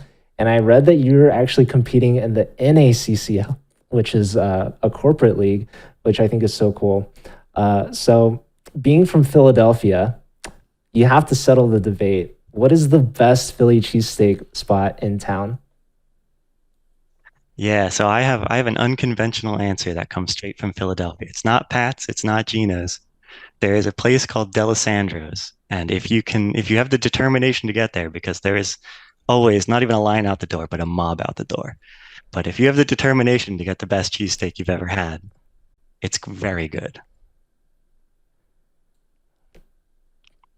You sold me. I've been to Philly once and I haven't had it, so I got to go back and try it because I love a good cheesesteak. But Nathan, this has been so fun and exciting. Really appreciate your time. You've been great, and really looking forward to having this partnership with SIG continue, and really appreciate the chess fans from SIG such as yourself. So thanks for coming on. Yeah, no problem. It was good to be here. Great. So with that, we're going to say goodbye to our very special guest, and we're going to kind of prepare for our next matchup today to cover between the University of Chicago and the University of Missouri at Columbia. So I'm really excited for that. We're going to be looking at the board assignments here. Nemo, do you want to take a look at the players that we're going to be watching today? Yeah, absolutely. I hope you had a fun time with the interviews. I hope everybody did. We are going to be jumping right into University of Chicago, who is featuring Awonder Liang on their board one. Wow. Awonder Liang is a very, very strong, formerly junior, still junior player, because I believe junior is under 20. But Awonder has won multiple accolades. I can't even list them all. Joe might be able to, but I do remember playing with him, not against him, but seeing him at a lot of different World Youths. So it's great to see him in University of Chicago. University of Missouri, also very good team. If you missed last week, they absolutely crushed it against Team Virginia. So it's very nice to see all of them back as well. And they also have 3 grandmasters on their team, whereas University of Chicago has 2. Who do you think we should look out for today, Joe? Well, this is such a close matchup. I wanted to say that University of Missouri actually won the second CCL season, and University of Chicago won the season after that, season 3. So both of these teams are former champions in the CCL. I think either of them have the potential to win it again this year. We're definitely going to have to watch Awonder's games, but obviously Mizzou's coming back with Oparin, who might be even more accomplished than Awonder. So this is going to be a close matchup. I think Mizzou is the favorite, but as we saw in that last match, we can't always favor the favorites. There's going to be upsets, and I'm going to predict that this is going to be one of those upsets. I'm going to go with U Chicago. I think they're going to take down Mizzou. I love that prediction from you. Does this mean that we need to place another bet, Joe? Well, I might not be as confident as I was in the first prediction, but that first prediction was pretty bad. So Right. I'm interested to see what your prediction is going to be. If I had to put a match score to this, I'm going to say 9 for Chicago, 7 for Mizzou. 9 for Chicago, 7 for Mizzou. So you're predicting Team Chicago to win, even though they have, one less Grandmaster? Yeah. I mean, Okay. let's tell us what your prediction is going to be, and we'll see Well, what happens. I will take the inverse of you. I will take 9 for Mizzou and 7 for Chicago. Predicting okay. Mizzou to win. All right. So very close predictions. 9-7 essentially means you win by 2 points, which, like, if you flip the score of one game, it's tied 8-8. So it's going to be very close, Right. at least by our predictions. But anything can still happen. We have round 1 underway, and we're actually already looking at Chicago's top board, Awonder, playing against Begim. I do really like Big M's position right now. I mean, I know Awonder is going into this game with the intention of playing a slightly less theoretical opening, I should put it that way. But one of the things that happens when you play a significantly less theoretical opening is that, you know, it just might not be that good for you. Honestly, Awonder is probably my favorite player to watch in the entire CCL because his openings are just so crazy. I don't know if you've watched him play before, but I it's have. very common, especially in the CCL format, that he just goes completely off the books just to try to throw off his opponents. And I feel like it's kind of like a game to him, like to see how bad he can get before he comes back. Right. I also had another fun tidbit about Awonder. Did you know he has 2 brothers who also play chess? That's actually really interesting. I didn't know that specifically, but I actually think that it makes sense because I think his brother also goes to U Chicago. At least one of his brothers. I think he joined him on this chess team. Oh, He's wow. not playing for the A team. I think his name's Abel. Could I thought someone it fact was check? I thought it was a dream and a hope, but I could be wrong. It's been a while since because I've known their family for quite a long time, and I used to, you know, we used to hang out and all that stuff. I used to see him at all the tournaments I used to play at. So, but once again, another very strong chess playing family. I think that has been the current theme for today. We've seen Alice Lee's older brother play for Columbia, you know. Sorry, Yale. Yeah. Yeah. I actually didn't know that about their names. That's actually amazing. This is very beautiful. But yeah, I thought it was Abel because over the summer season, actually, Awonder registered for our Bug House Championship, which is another little known CCL fact, is that during the off season, when the students aren't at school, we have a Bullet Championship and a Bug House Championship, and Awonder registered with Awonder Liang, who maybe is different name or different person. I don't know. I assume Abel it's is the his brother brother. currently at Chicago, probably. Okay. Yeah. Well, that's really funny. They ended up not winning because I think Awonder was like in some tournament overseas, so they weren't able to play. But they were definitely the favorite, and I think it's really cool that they go to school together. Yeah, it's very wholesome for sure. It's super wholesome. Well, I mean, right now, as we were talking, Awonder has come back from having a slightly worse position to a better position. In fact, a significantly better position. Let's go back a few moves and talk a little bit about where it all went wrong for White. Because, you know, in this position, I would say White has more space. White's position is looking very comfortable. But to what Joe was mentioning, Joe said that, you know, Awonder's openings can be really crazy. And it looks like here, White was trying to defend the b4 pawn, but unfortunately just simply can't. And now Black is up that pawn. And I don't know what's actually going to happen here. The a5 pawn might drop at some point. I imagine there's rook 8 to c8 simply defending it. And then Black's just going to go into this endgame up a pawn. I'm going to tell you what's going to happen. Basically, Awonder's got his pawn. Right? He's got the time advantage. Begim is going to try to defend a slightly worse position, but it's going to take her time. And as the time winds down, Awonder's just going to close it out and do Awonder things, and he's going to get the dub. It sounds like you have watched a lot of Awonder games. It's kind of a theme. This is totally his style. I mean, he's playing textbook Awonder way. I love it. I love to see it. I mean, in this case, well, Awonder is now actually up 2 pawns. He is giving up this pawn on a6, but it doesn't count for much because the knight's actually fully trapped. In fact, actually, now that I look closer at the board, the knight is just trapped. It is simply just trapped. There was nowhere for it to go on c5 either. So this exchange sack was Begim's best bet to not lose material, and instead loses an exchange in place of the full knight, but it's still looking very rough. Yeah, I think Awonder's gonna take this pretty smoothly. So maybe we want to take another look at the bird's eye view to see the rest of the games. For sure. Is there any game that stands out to you? We've got a lot of talented players here. Let's take a look at Raja versus Balakrishnan. Two top-level grandmasters are heading off into this endgame. Perhaps not the most exciting game, number one, but I do really want to point out that in the previous match, we were seeing some bigger rating disparities, if I can call it that, between Yale and Columbia. But in this matchup between University of Chicago and University of Missouri, for game one, you're seeing board one play against board four. And here they're, only about 130 points apart. Chess.com rating wise, of course. So, yeah, seeing some really strong games coming in today.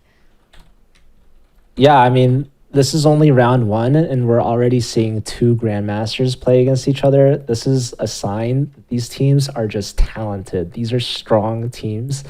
And I mean, I love Praveen as a player. Raja's, of course, very talented. I'm going to be very excited to see who comes out on top here. They both have about 2 minutes left. They both have a knight, a bishop, and a rook. The pawns are pretty dead even. Yeah. Do you think this is just going to be a draw? I think so. I definitely do.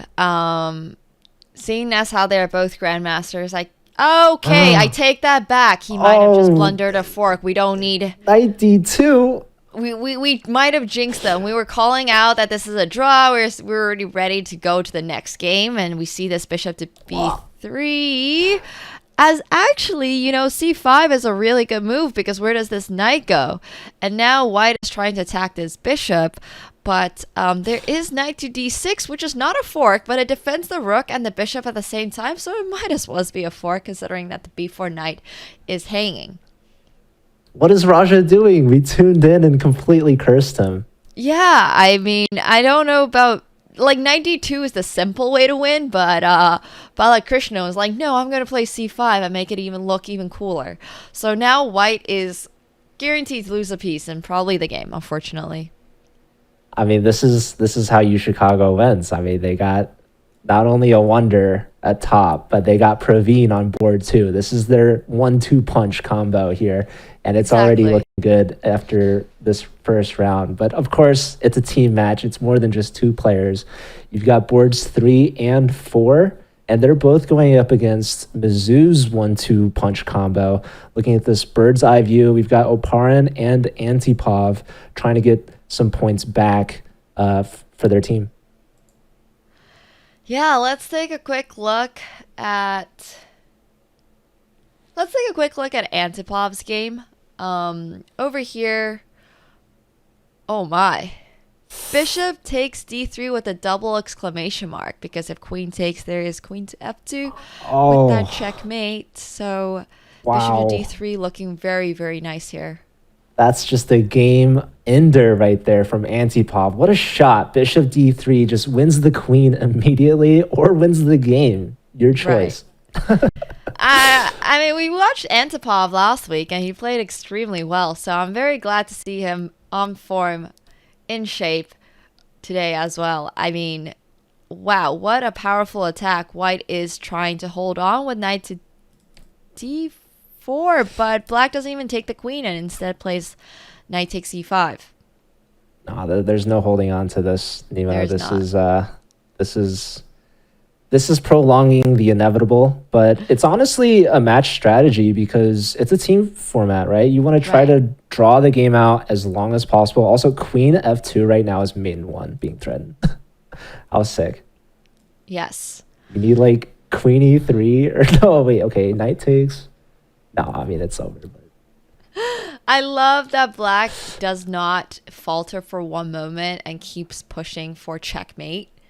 Despite that he could just, win easily. But now, I mean, being up a queen against a grandmaster, Chandran here just resigned. So very unfortunate for the white pieces, but he did face off against a very, very strong grandmaster. Speaking of strong grandmasters, looks like Awonder has just converted his game against Big Eam. And we have Praveen about to close out there as well. Looks like Oparin won his game, even if it's not updated. But yeah, this first round, it's going to be a tie 2-2, assuming all goes well for Praveen. So maybe we keep an eye on that last game there. Yeah, let's do it.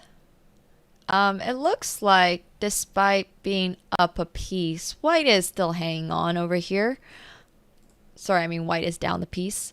White is trying his very best. I do want to call out the eval bar and say that I do not think that it is accurate. I'm not sure why it was showing equal, but I do hope that we're not all eval bar Andes and understand that being up a piece with more or less equal material, you know, Black was doing a little better. So ignore that one slight eval bar error. Black is winning here, but White is still trying to hang on. Nemo's better than the eval bar. Nemo's the source of, like, don't listen to eval bar, listen to Nemo, because she knows what's up. Well, we've had this issue last match too. There was this moment when the eval bar said that Black was drawn, but Black was completely winning, in fact, promoting into moves. So sometimes, you know, you can't just blindly follow the eval bar. That's why we have you, Nemo.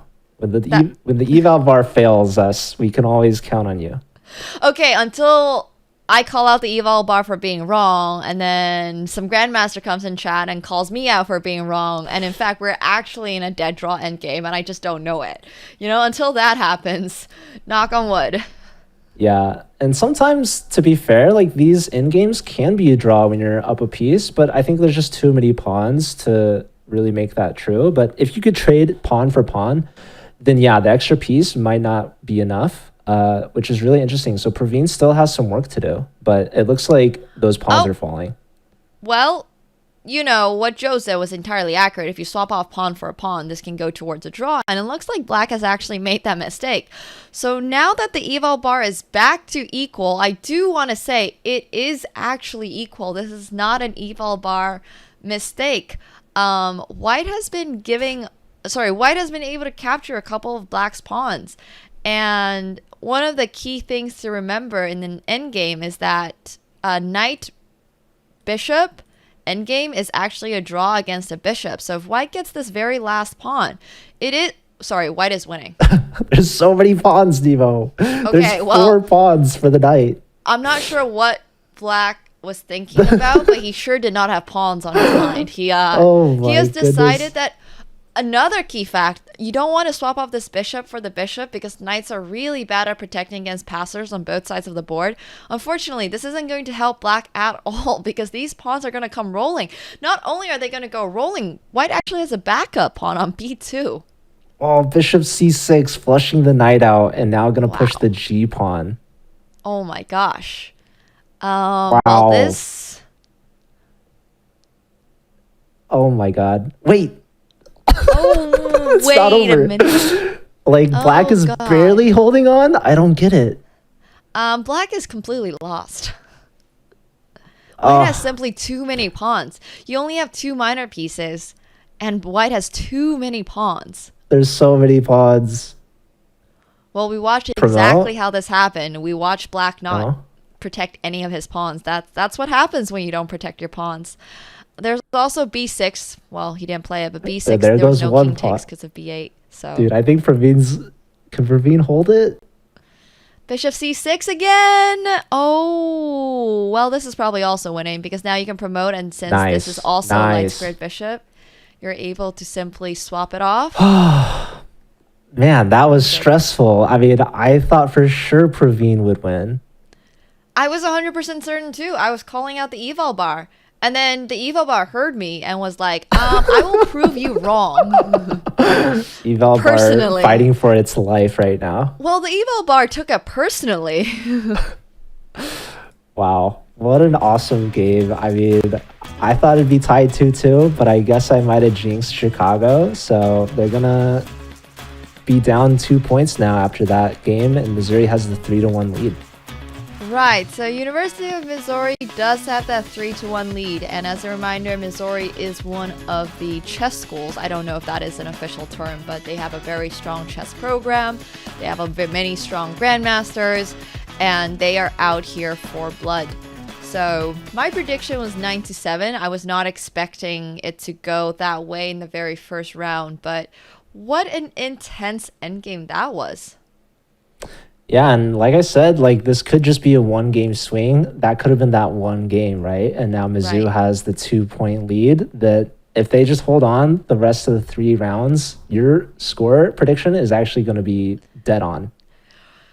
Okay, but I do have to admit, I was not that I don't appreciate that. I feel very bad for Praveen right now. I mean, that was an absolutely brutal way to lose the endgame. Yeah, he's got to take better care of those pawns because if not, they're going to come back and bite you. So props to Raja for holding on. Despite being down a piece after we tuned in, he fought and clawed his way back and got the dub for his team. Right. So we are going to round number 2 of match 2 for today as we see Awonder play against Raja as we get a raid from Penguin GM. Welcome, everyone. Thank you very, very much for the raid. We're actually following the Collegiate Chess League right now. And I believe you mentioned that Penguin GM works for SIG right now? SIG? Yeah, I think Andrew Tang is a very well-known, famous chess player. Of course, he played for Princeton and the CCL, and now he's working with SIG. I think he just finished playing in the Bullet Brawl, so really appreciate that raid. Thank you very much to Andrew. And he just missed, I guess, probably some of his friends playing on the Ivy League teams. I'm pretty sure he's friends with at least Brandon Jacobson, who had a perfect 4 out of 4 score, so I'm sure he'll be happy to hear about that. But now we're watching round 2 of U Chicago versus Mizzou. These two teams, I'm sure Andrew is very familiar with as he's had to play against them in the past. But like you mentioned, we got Awonder now playing against Raja, so maybe he can avenge his board 2 teammate Praveen for losing against Raja. For sure. And I think Andrew, or Penguin GM, is the perfect example of how to use gaming skills in your career. So do make sure you're checking out SIG, everyone. There's a lot of wonderful schools here competing, and, you know, SIG is a very, very fun next step or partnership. Did you say a wonderful teams? A wonderful teams. Of course, I meant to make that pun. You know me. It was very intentional. Yeah, I might be at my pun limit for today's stream, but if I could encourage you to make some, I'm going to try. Thank you. Thank you. Unless we have to mute you again. unless we have to mute me again, which seems to have happened both broadcasts. So next week, my goal is to not get muted. Yeah, you got to watch those jokes. I mean, maybe it's not up to standard. They're not punny enough. Yeah, exactly. Well, all right. Awonder's position is, for context, people that might be saying that, how is there a mistake out the opening?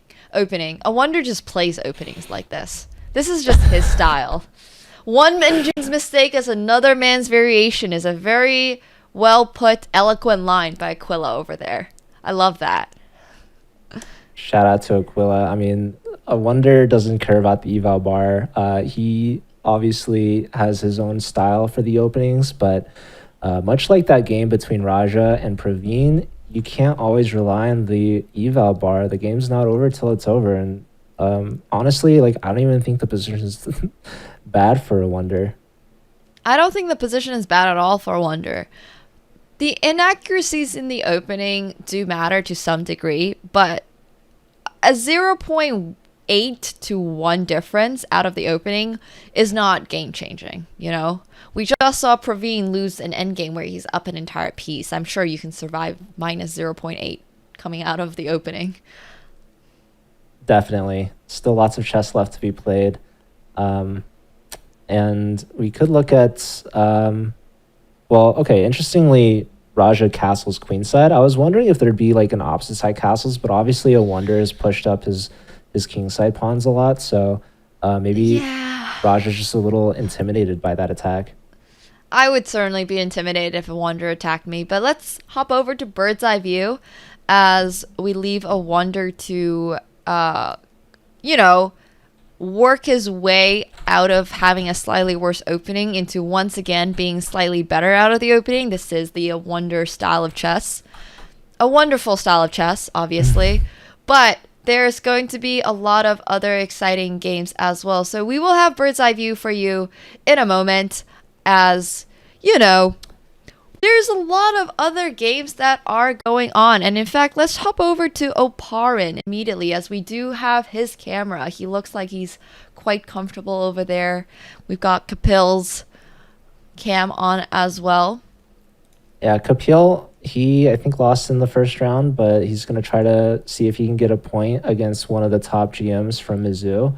Oparin actually was kind of like a game time decision because he's actually traveling right now. He barely got his passport, like, I want to say yesterday. I don't know where he's going or where he's coming from, but he's playing. He told us this morning his laptop was having issues. I think he had to join the Zoom from his phone, but it looks like he's got everything situated. He's here on the match day. He's playing. He's getting dubs. He's doing it all right now. Yeah, well, we're glad that he is joining us. I mean, I just want to speak to the devotion of all chess players, Even if you're traveling, even if you're having laptop issues, you can still play chess. I love that. And to be fair, I can't tell that he's having travel issues or laptop issues. His position's looking very solid against Chandran. And although the eval bar does say that this position is equal, I would personally prefer White's position. It looks like his pieces are a lot more active. It looks like he has a very strong center. The knight on e5 is under attack. Yeah, it looks like both knights are actually hanging right now. It's like the knight on c3 is undefended after this last move. But White can take on e5 with tempo, but I guess Black also takes with tempo because then the bishop on e3 would hang with check. Right. This is a very fun line, and I don't think you can play e takes f6 here because after queen takes king h2, this bishop can simply take back on f6, and then you're facing a pin on d4, and you don't actually have e5, where you might think that this is a free rook, because now there is also checkmate. Wow.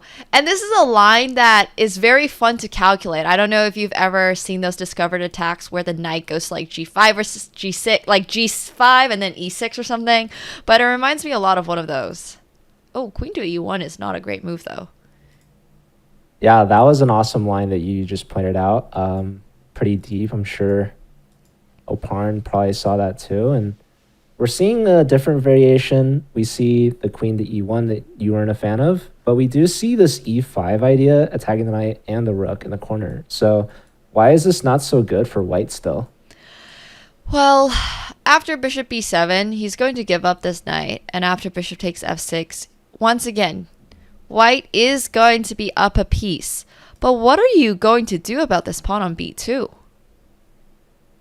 That pawn is definitely a thorn on the queen side. And I mean, this could be really good for Kapil and the U Chicago team. If one of their lower boards could take down Oparin, that would be huge. This is like one of the best players in the league. And Oparin is beatable, actually. We saw him lose last week to U Virginia's top board, Jason Moorfield.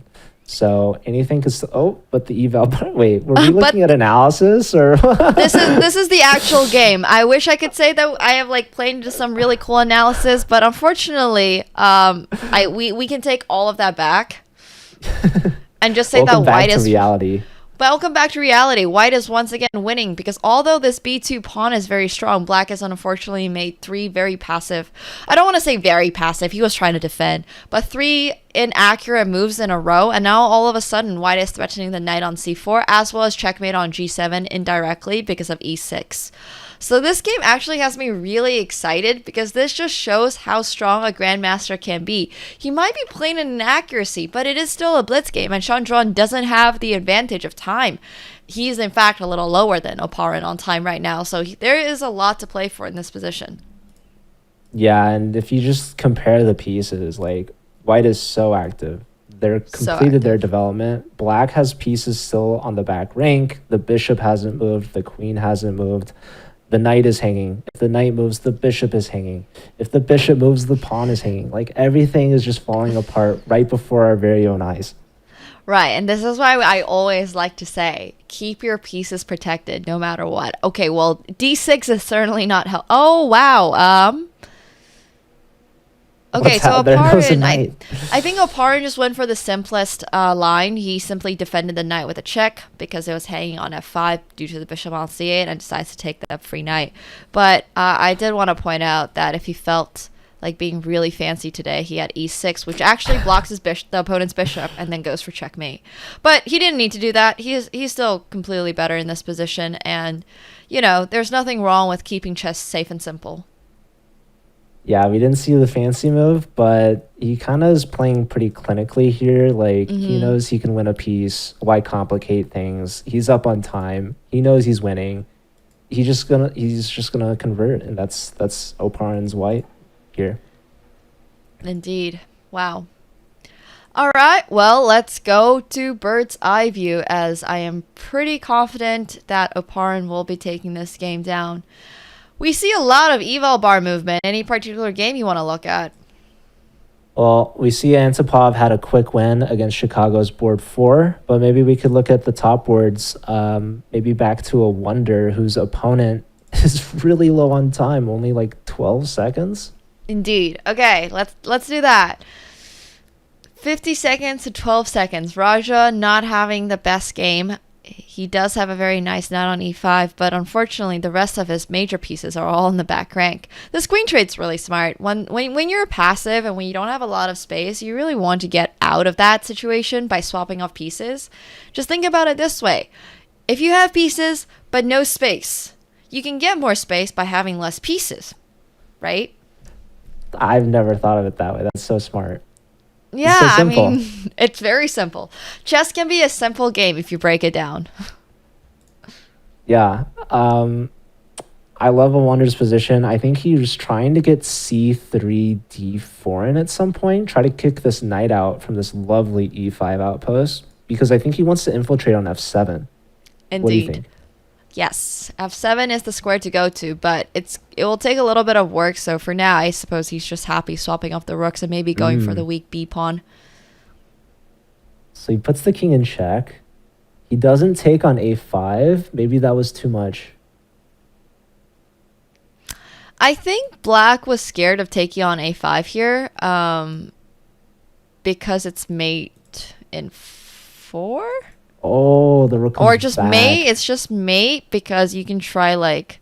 No, you can't even try anything. I was going to suggest pawn here, but what am I... Like, Nah, the it's knights are GG. just... Yeah, it's just mate in 1, So basically. the pawn was So, poison. yeah, that was a Raja's- poisonous pawn. He's living off the increment right now. He's He got 2 is. seconds. This is a time scramble situation as He picks up a white pawn. takes the pawn. It doesn't trade off the... Oh, he flags. Ooh. Raja goes down. Rough And game for Raja. There was looks still like a we have- fighting chance, but I think it was really hard here. It's hard in those time scrambles against Awonder, but I think we have one last game in this round. Yeah. We've got Praveen taking revenge on Begim for the last endgame that he might have lost. It's pretty hard to mess up this one because his pawns are so far pushed. There's simply d6, and as some of you guys might have heard, 2 passed pawns on the 6th, like 2 connected passed pawns on the 6th, are stronger than a rook. Yeah, and looks like Praveen's supporting that D pawn, and he's going to be on his way to promote. Well on his way to promote. There is absolutely nothing that black can do in this position, unfortunately, stop promotion. At d7, rook goes to d8, you've got c7. If the king comes, there's c7. If you move your rook, there's promotion. It's just... And Yeah. we see the resignation coming in from Begim. So, yeah, no moves. So she simply flags. And Chicago, they're going to get 2 points in this round. So we saw the same kind of thing happen in our first match today, where the first round was a 3-1 win and the second round was a draw. Do you think U Chicago is going to be kind of in the same boat as Yale, or do you think they're going to be able to change things this time? Well, we do have, the round 2 scores coming up in a moment here as we see. To answer your question, I was always on the side of Missouri. I know you were on the side of Chicago, but I am very confident in Missouri. I think they have been playing quite solid. Unfortunately, Begim hasn't had the best results so far, but their top boards are safe and solid. So, pretty hard to argue against 2 grandmasters. Of course, Awonder doing absolutely amazing for University of Chicago, but Antipov, Oparin, Raja this game, and it can still be anybody's match, but I think it's looking very likely for Missouri. What do you think, Joe? I mean, it's only a 1-game difference, right? If Praveen had won that first game against Raja, it'd be dead even, tied score, 4-4. So it's still anyone's match. We still have 2 rounds remaining if there's not even overtime. So it's that close. I still think U Chicago has a great chance to come back, but they're going to have to get some points really soon.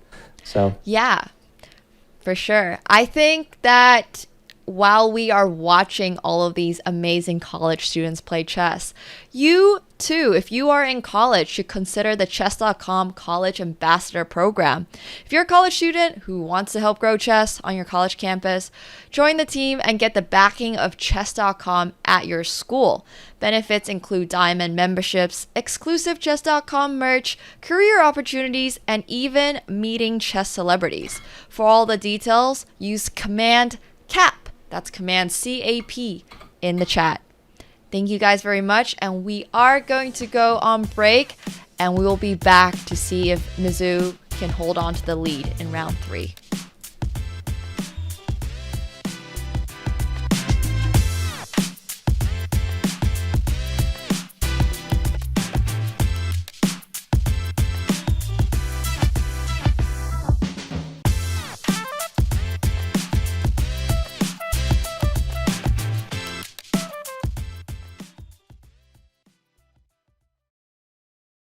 Love playing chess variants? Or just looking for something new? Join us for the Variants Community Series. Every 2 months, we'll be featuring a different variant in a series of events and competitions. Learn a new variant and compete against other players for prize money, or just play for fun. Look for community arenas, streamer arenas, and championship events. 6 weekly arena tournaments held every Thursday will be followed by a championship event with cash prizes, including a $1,000 first place prize. The third and final weekly arenas will be streamer arenas, featuring gifted subs as prizes. Win any of these events to qualify for the championship. The Variants Community Series kicks off on September 7th with King of the Hill, where the first to occupy the center wins the game. But getting checkmated still loses. And join the Variants Club today to learn more about upcoming events, how to participate, and much, much more. See you in the arena on Chess.com. Your subscription makes shows like this possible, which is why our Twitch subscribers will never see ads on Chess.com. Connect your Chess.com account and Twitch account at go.chess.com/connectaccounts, and bang, boom, voila, you're done. 100% ad-free bliss forevermore. Whether you're following our events on site or on stream, type the command connect in the chat, and thank you for helping bring these shows to life.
Welcome back to the Collegiate Chess League presented by SIG. Don't forget, you can use gaming skills in your career and apply at sig.com/chess. Well, we have seen some very exciting games so far. Are you excited for round 3, Joe? I'm excited for this second half. We're going to see the top words against the top words, and that's going to be UChicago's grandmasters Awonder and Praveen against Mizzou's top grandmasters Oparin and Antipov. So that's going to be a huge matchup coming up. We have Mizzou with a 2-point lead, but that could be erased very easily if Chicago gets, a point or two here and there. But they've got only 2 rounds to work with, so it's going to be a tight finish here. I love tight finishes because I love exciting chess. And I think we have seen plenty of that. And, I promised people that there will be grandmasters, and my gosh, we have a lot of grandmasters in a collegiate chess tournament. Don't forget, all of the students here are part of, well, in this very specific case, this is, you mentioned that in Division 1, they're all American universities, right? Mm-hmm. But the Collegiate Chess League is actually open internationally. It just so happens that in Division 1, they're all American universities. So we are seeing some of the top players from American universities over here, but of course their nationalities are international. I've seen Begim represent Uzbekistan, I believe, before, and yeah, just some very exciting chess.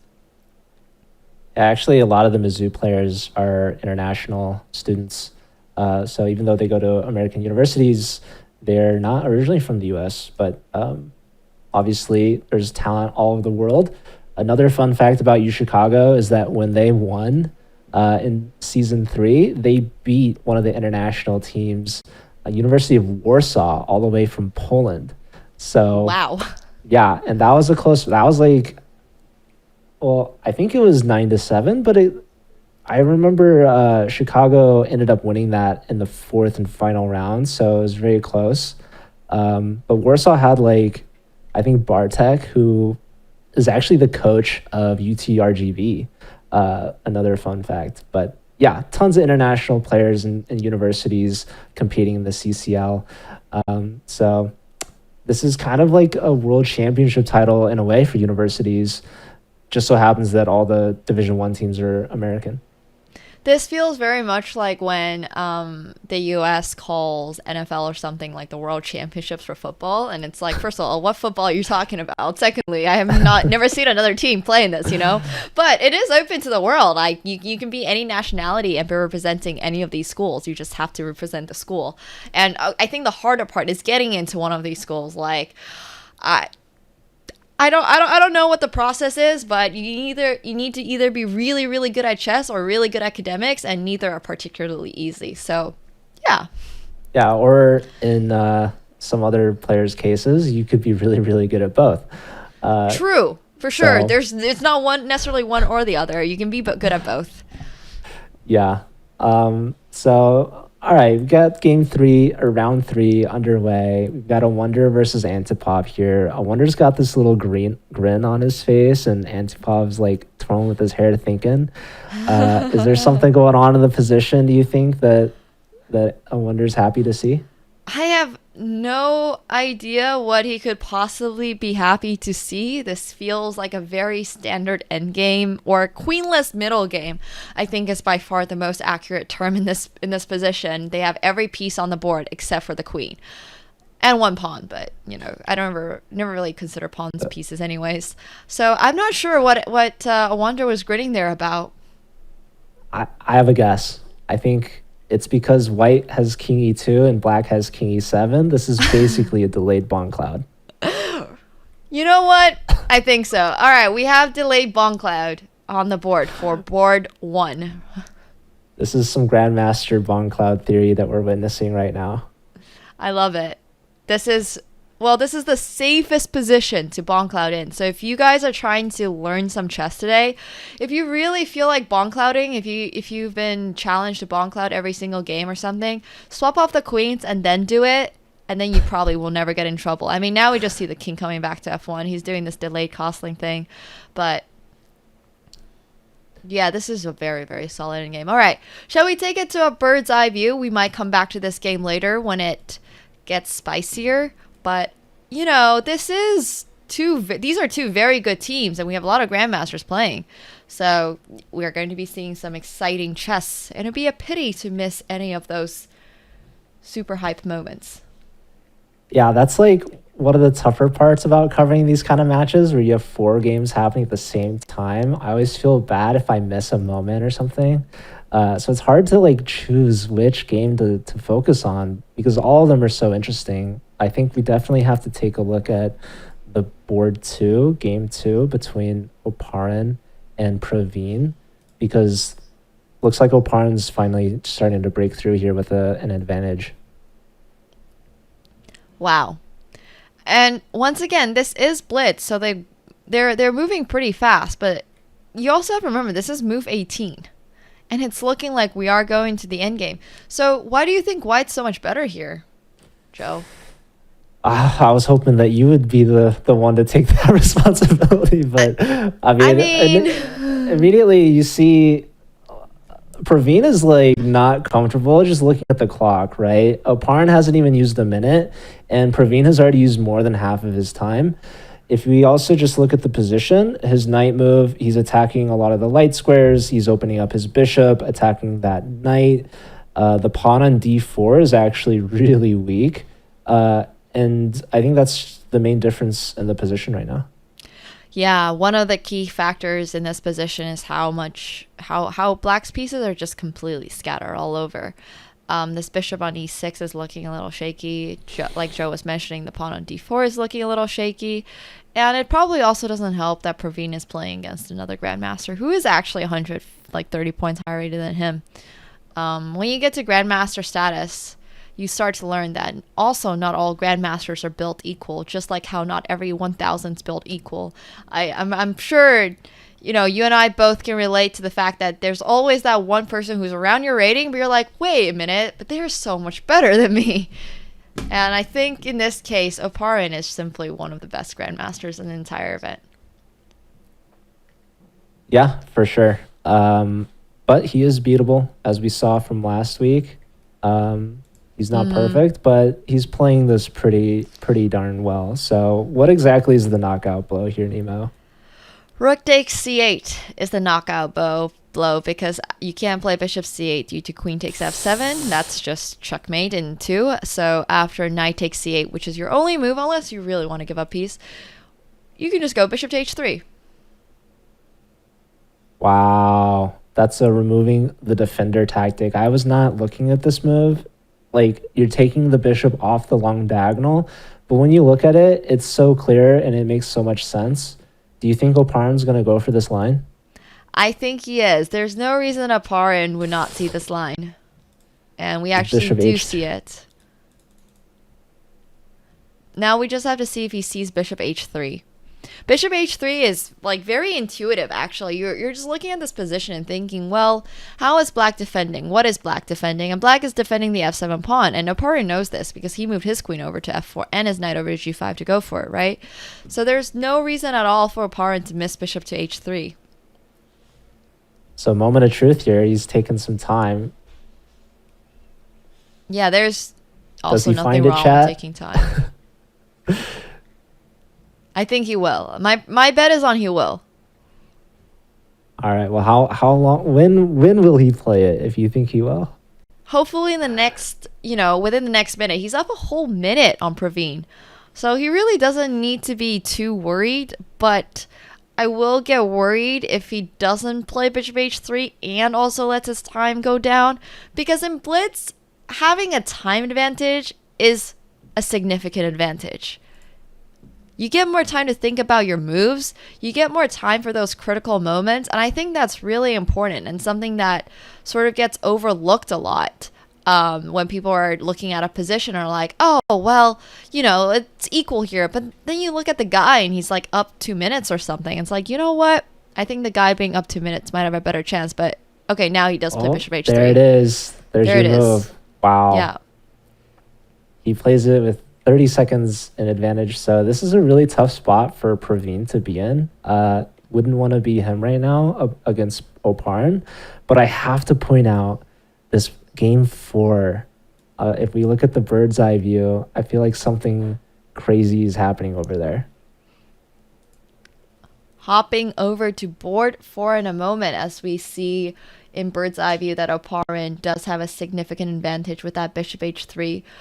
Antipov has somehow taken the lead against Awonder, but let's hop on over to board number 4 over here.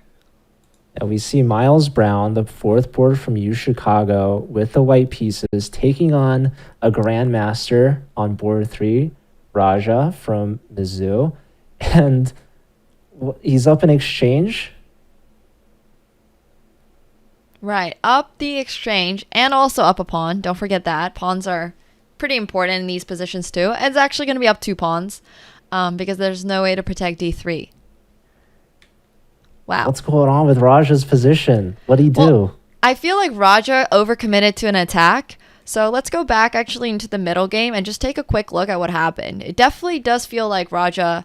Oh, you know what? I take it back. I think Raja simply blundered this. I think he missed knight takes d5 because there's no queen takes d5. Because after queen takes d5, there's bishop to c4. So It looks like Raja blundered the pawn and then decided to commit to an attack by sacrificing on f3.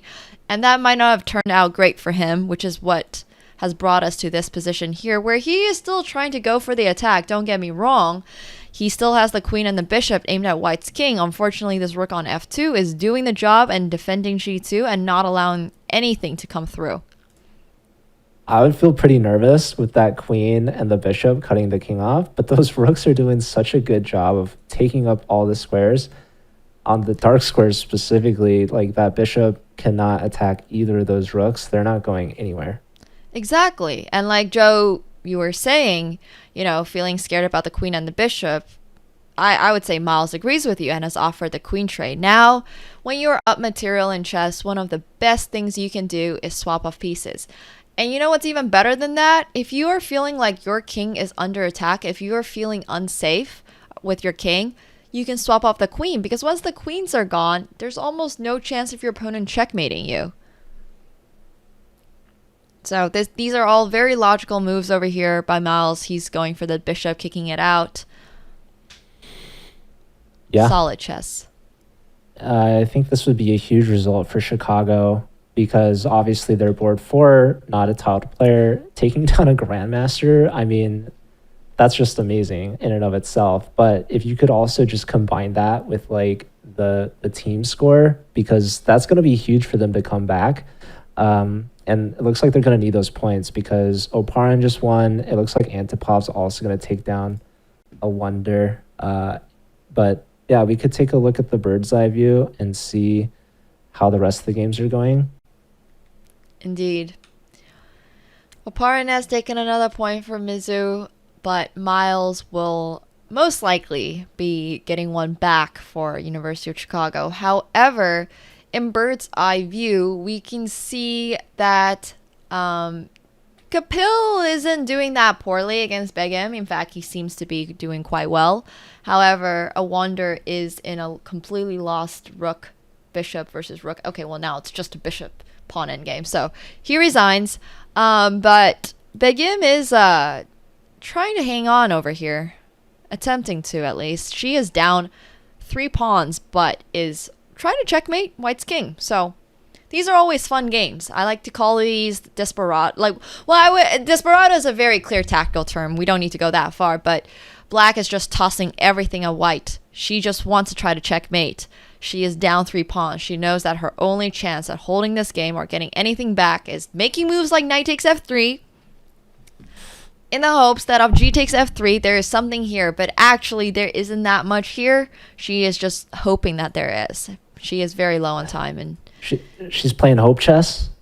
She is playing hope chess, but I don't want to call it hope chess because I think she's playing objectively very well. I think this is how you have to play when you are down material, when there's nothing much else going for you. And like I was saying, it can work. It really can, because now White has blundered the knight on c7. Goodness.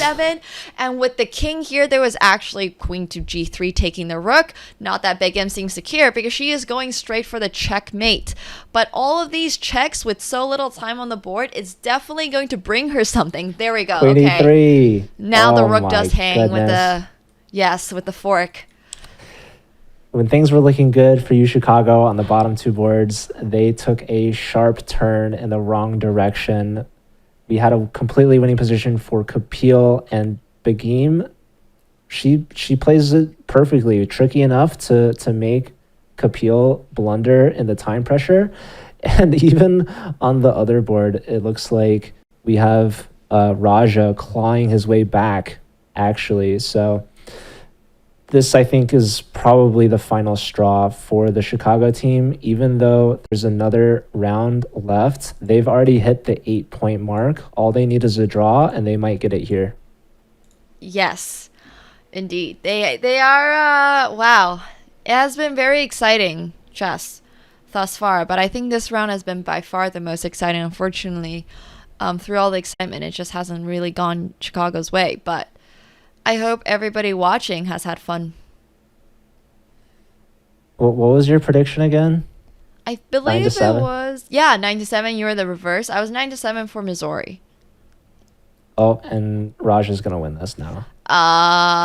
Yeah, he might have missed queen There's to one. g4 with g5 and essentially checkmate. I don't. Oh, How do you even... Oh, well, okay, sorry. I thought it was checkmate, but it is not checkmate. You simply swap off the queen, and then you promote your pawn. For a minute there, I was like, oh, this is checkmate, but it's actually pretty clear-cut. well, he won the way. queen. He did. Yeah, he did the lines. So, Yeah. wow, was that a sweep? Oh my goodness. Oh, my goodness. Missouri is at 9 points. 9. Wow. So they officially win the match. We have one last round to go, round 4. And if Chicago sweeps back, then your prediction will be right. But I don't think that's going to happen. Yeah, you don't think Chicago will win the next round 4-0? I have a funny feeling it's not going to happen, but you never know. I mean, Oparin's like at the airport. Maybe they just like want to head out early or something. But Chicago, they got some strong players, but round 3, unfortunately, it was a knockout. They couldn't come back from that. And just looking at these players' scores so far, the top 2 boards for Mizzou are perfect, 3 out of 3 each. And Chicago only has 3 points from their top 2 boards, but it's just not enough. Right.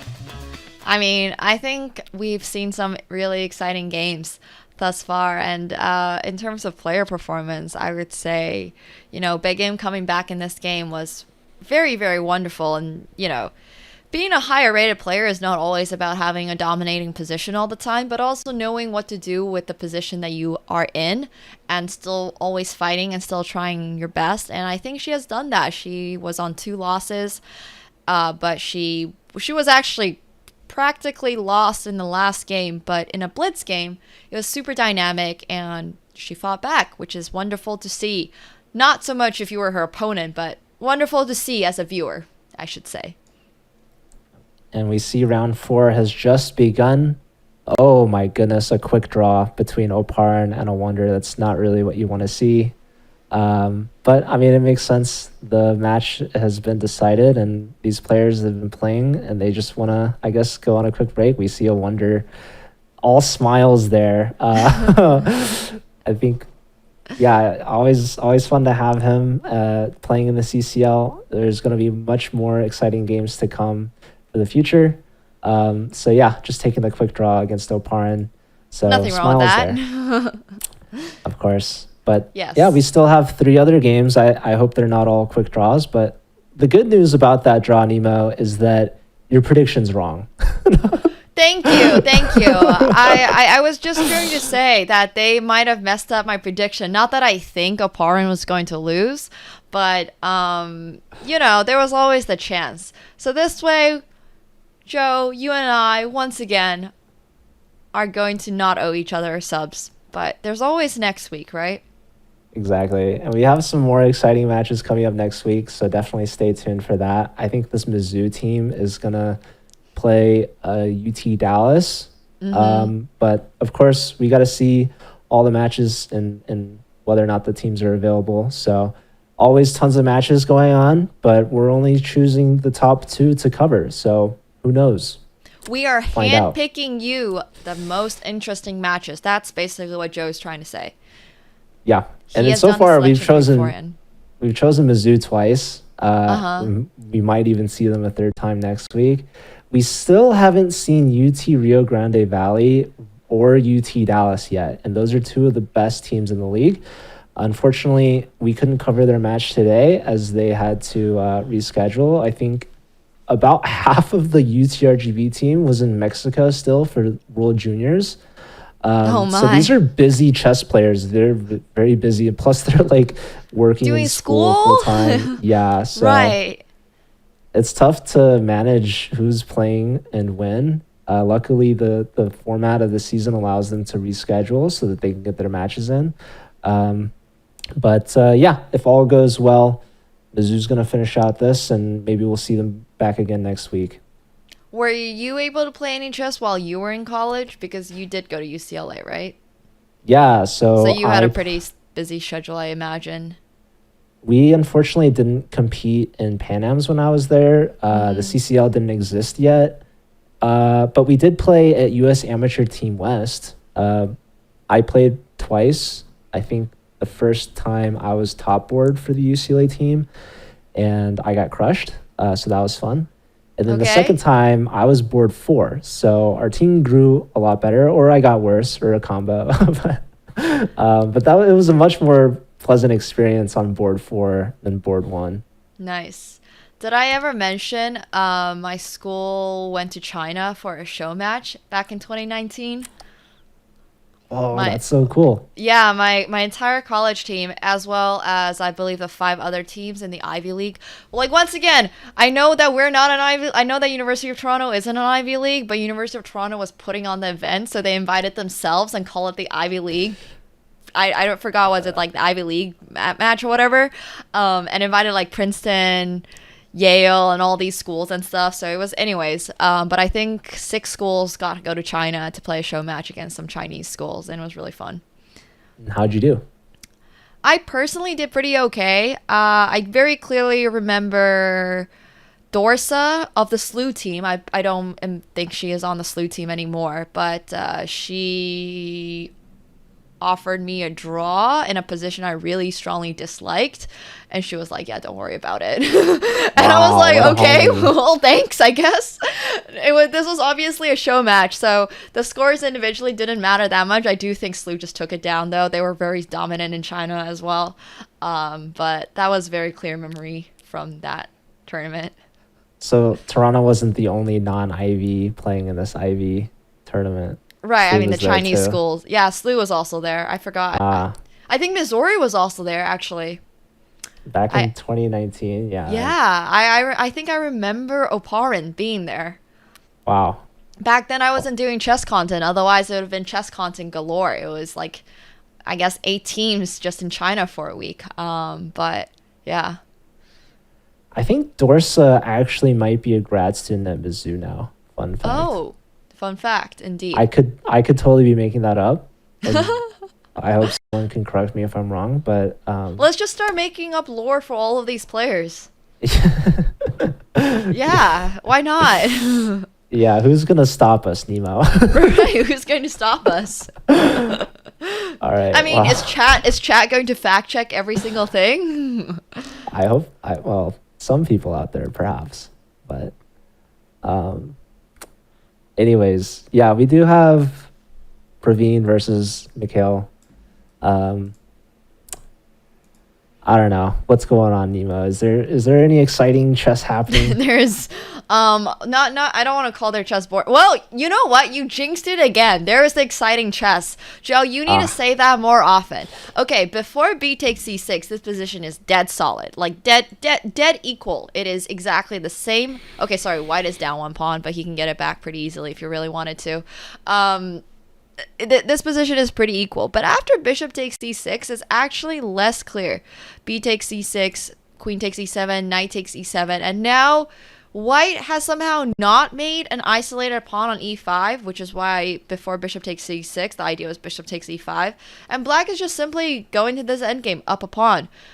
Going to the endgame, being up a pawn as black, does not mean you might necessarily win this game outright, but it does mean there's no chance for you to lose, which is really fun. Playing chess without the possibility of losing is quite fun. You should try it sometime. I mean, Praveen was up a piece and still lost. So Okay, maybe well, why being did you have down a to- pawn.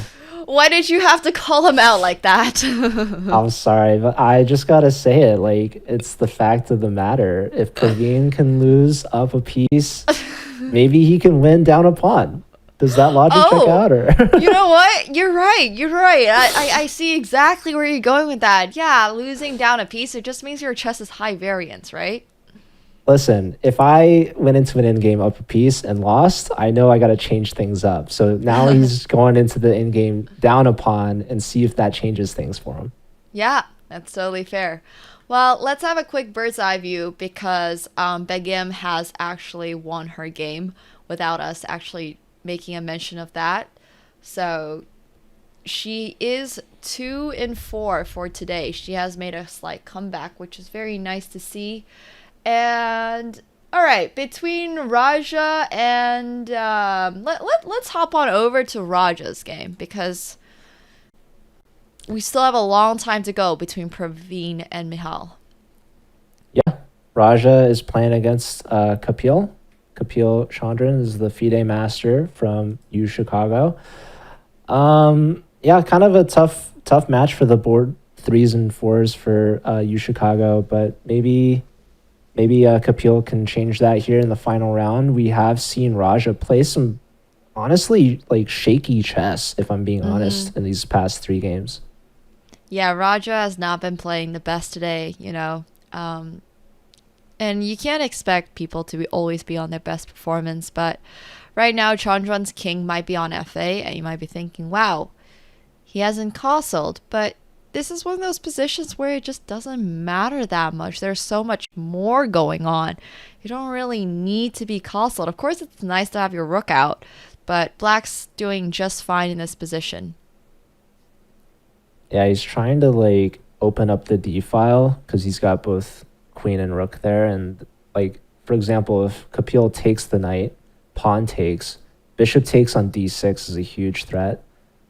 So obviously Kapil is not going to go for that. Instead, he develops his bishop with tempo on Raja's rook. So how do you react to this? Well, I think one of the best reactions in chess to being attacked is to attack back. The best defense is oftentimes offense, is what I like to say, or what my coaches used to tell me. So I really like rook to e7, because where does your queen go? If it goes to c8, there is bishop takes d6. And once again, this is just an exchange, right? So black's king is still here, so you might as well take advantage of that. So you're showing no fear. You're like, No go ahead, fear. attack my rook. I don't care. We're going to get that rook to e7 and just pick up that. Was this, oh my god. Is this the first mouse that we've seen? Look at Raja. He's shaking his head. Oh my gosh, Raja is not having a good day. Ouch, he definitely wanted to play rook e7. And rook e7 would have been so cool. The best defense is oftentimes offense, but not if you misclick. Ouch. That's gotta hurt, but the good news for Raja, even if he loses this off a mouse slip, he can be rest assured that his team still gets the dub. Obviously, the points are important for tie breaks. So, and you know, when you're winning or doing better, like you don't want to lose a game from a mouse slip. So that's the harsh reality of online blitz chess. But I don't know, Raja's still not out. Like we saw him win down a piece. So Yeah. this would be quite the test, though, to be fair. This is, well, you know, I don't have too much faith in him making a comeback in this game. Sometimes mouse slips happen, and thankfully in this specific case, the mouse slip just doesn't matter that much because his team is actually completely crushing it. So, you know, hopefully his team will just give him a pat on the back, give him a hug, and say, hey, don't worry about it. He just resigns. Yeah. But, I mean, that's fair. He played really well. He kind of got away with a couple against Praveen and even Miles. But obviously he would have preferred to finish this game out. But we do have one last game here between the two GMs on board 2. If we want to check and head over to Antipov versus Balakrishnan to finish out the match. Indeed. And not much has actually changed dynamically on the board. It's still two pawns. Black is still up that one pawn. It's bishop versus knight. And we've got the rooks on the board. So, you know, this is very, very solid and very equal. This pawn isn't going anywhere. Yeah, but it is still an annoying pawn to have. Does Black have any chances of winning it back? Black does, but also more importantly, there's no chance for white to push it because this is a dark square bishop and the promotion square is a white square. So there's no real way for white to actually kick this rook out. So while that is like, you know, there's just no threat. And even if you get this pawn, it's still quite hard to win. But also this is a dark square bishop, so you can just defend the whole time. Yeah, that makes sense. So even though the rook is maybe trying to get to b8, the king is in time to chase down the pawn. Yes. But we've seen mouse slips and we've also seen flags. And look at the clocks. This is getting down to this flagging territory. So there's definitely a lot of potential for mistakes. It's never over until it's over is what I've learned from casting the Collegiate Chess League this season. That being said, the match is about to wrap up. As soon as this game ends, the match will be officially over. What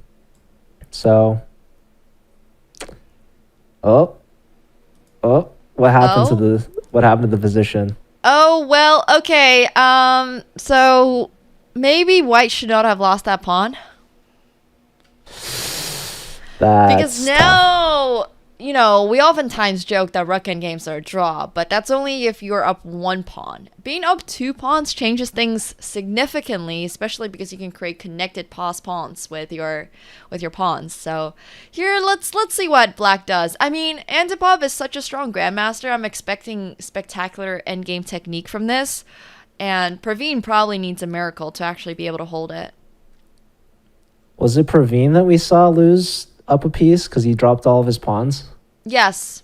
Yeah. Man, someone That's needs the to guy. teach him to protect his pawns because it's costing him games. Indeed, Praveen might need to go back into the endgame lab and just take a look at how to defend his pawns. There's nothing wrong with occasionally losing one or two, but he has lost a number of pawns in today's matches, and I think that's definitely costing his team some points. Yeah, and it looks like he's gonna lose another pawn. That's gonna be too many. Yeah, it's gonna be too many. Yeah, these connected passers are one of the most classic ways for Black to convert the game. Are there any stalemate tricks? Some rook sacrifices, maybe. Not that I am aware of. Well, Yeah, maybe it's pretty coming up. tough. Maybe coming up. Maybe he can try something. There's always the chance that Antipop isn't as careful, but... Uh-oh. Okay, Nah, and that was Antipop is it. one. Yeah, it is all good. GG's. Unfortunately, University of Chicago had a potentially... I don't know what their own feelings coming into this match were, but I would say they are a rather strong team. So I'm definitely expecting to see more of them upcoming. What are your thoughts, Joe? Yeah, of course, Chicago, you can't count them out. Obviously, it's just a regular season game, so they have a really good chance of making it to the playoffs. And once you get to there, that's where the real season begins. So like I mentioned, they've won in the past. They could win again. We saw them go up against a really tough Mizzou team. They've also had great success in the playoffs. And right now, Mizzou, they're a perfect 2 for 2 so far in the season. Lots of chess left to play, though. And I'm really excited to see what comes up next week. But I believe we have a player interview. Is that right, Nemo? Yes, we are going to be going on break, but after that, we are going to come back with an interview with Grandmaster Antipop, who has been playing for Mizzou and has scored 4 out of 4 today. So, amazing performance by him this week, and also it was an amazing performance by him last week. So we are very excited for that, and you guys will be able to help us ask him some questions. Maybe how is he such a good chess player and also studying at a really good school over here in the United States of America. So we will be going on break, and when we come back, be ready for Grandmaster Antipop.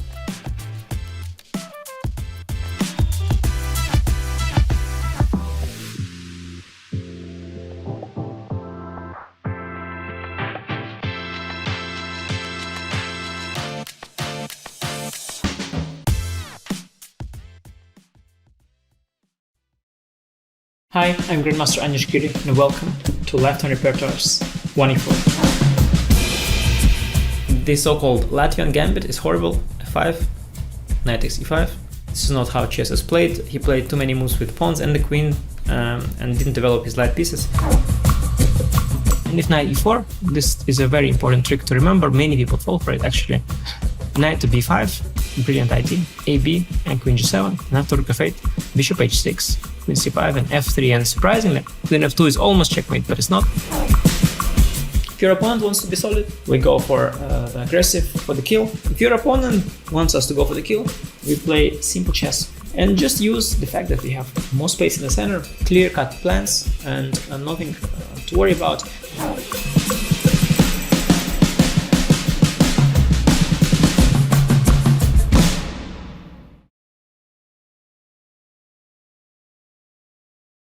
Do you wish playing a chess game with a friend was as easy as sending them a text?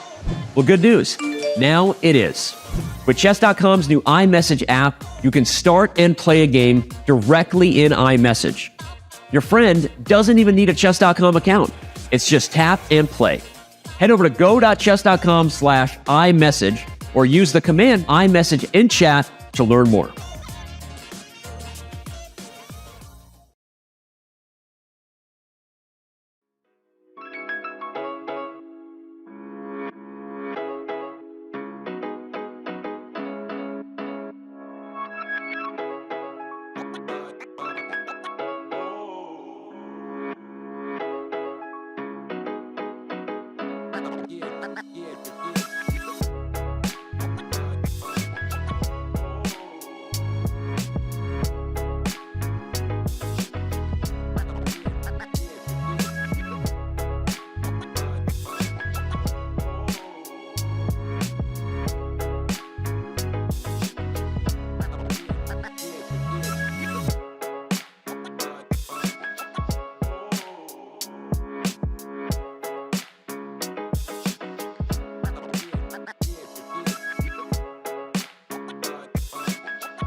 And welcome back, everyone. We are joined here by the wonderful Grandmaster Mikhail Antipov, and he is on a perfect score for the University of Missouri.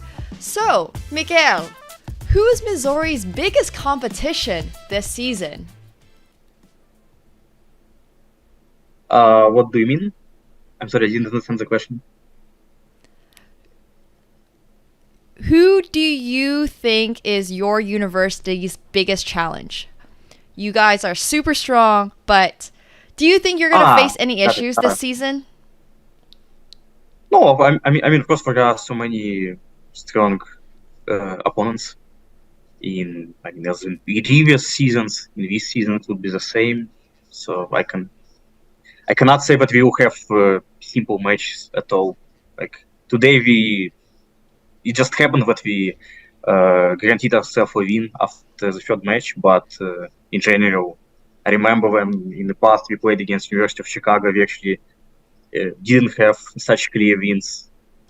So I can't really say that some teams are definitely lagging behind. Like every match is important.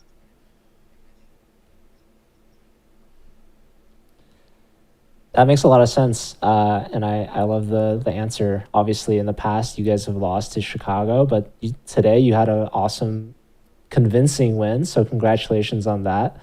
I wanted to ask, I know you're international, but you're attending school at Mizzou. How are you liking living in Missouri so far? And I know it's kind of far from St. Louis, but I'm sure you visited a lot. What's your favorite thing to do while you're in Missouri? Yeah, I came to US around 1.5 years ago. So far, I really like the Missouri. In general, my city might be a little bit boring because it's not so big, especially because I came from Moscow. It's a huge city. Everything seems a little bit small in comparison. But in general, I really like that in my city in Columbia and in Missouri in general, there are a lot of parks, a lot of lakes where you can always have something to do. So there are a lot of really nice activities related to nature. There are a lot of trails and that stuff. Well, thank you very much, Mikhail. We have one more question for you. We noticed that you played the Bong Cloud a little delayed against Awonder earlier. Was that completely intentional? I just wanted to simplify a position to exchange queens. I personally didn't understand that after a6 he would be threatening c5. I thought that exchange of queens is definitely good for me. When I realized that it's not so simple, but I think he made several inaccuracies, especially when he decided to go bishop b4 and take on c3. After that, my game was quite straightforward. I mean, position probably was still complicated for a very long time, but at least I didn't feel that my position is worse or that I'm in some kind of risk. Well, we really appreciate seeing that, and thank you very much for your thoughts on the position as well. We are going to be jumping into wrapping up the show, so once again, please, a warm round of applause for Mikhail, a very strong Grandmaster from Mizzou, and good luck on all of your future matches. Thank you. Thank you. So, for week number 3, Joe, what are you thinking? What are your thoughts here? Well, we've got University of Virginia versus Chicago. So Chicago lost today, unfortunately, but they have a good chance to come back next week. Obviously, Virginia, we saw lose to Mizzou as well last week. So Virginia is going to try to get some points on the board. We have Columbia versus UTRGV. Columbia coming off hot after their win today against Yale, so they'll see if they can carry some momentum against a very strong Texas team. And speaking of Texas teams, we've got UT Dallas playing against Mizzou, so Antipov and his teammates have their work cut out for them next week. But they're 2 for 2, so they're going to see if they can continue that. And lastly, we have the Ivy League Yale team against SLU. That is going to be a really tough matchup, probably the toughest matchup for Yale. But we've got today's show on the books. This was a lot of fun chess. The matches were definitely a lot closer than last week. Are you looking forward to next week's matches, Nemo? Absolutely. I'm super excited for next week. I'm super excited for the guests that we will have on stream. I'm really excited for it all. I think today was super fun, and huge shout out to Joe for being an awesome co-commentator as always. And huge shout out to the Chess.com production team. And of course, a big round of applause to all of the wonderful players that have been putting on this show for us. So thank you so much, everybody, for watching. And one last shout out to our sponsor for this season, SIG. Thank you for watching the Collegiate Chess League presented by SIG here today on Chess.com.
Yeah.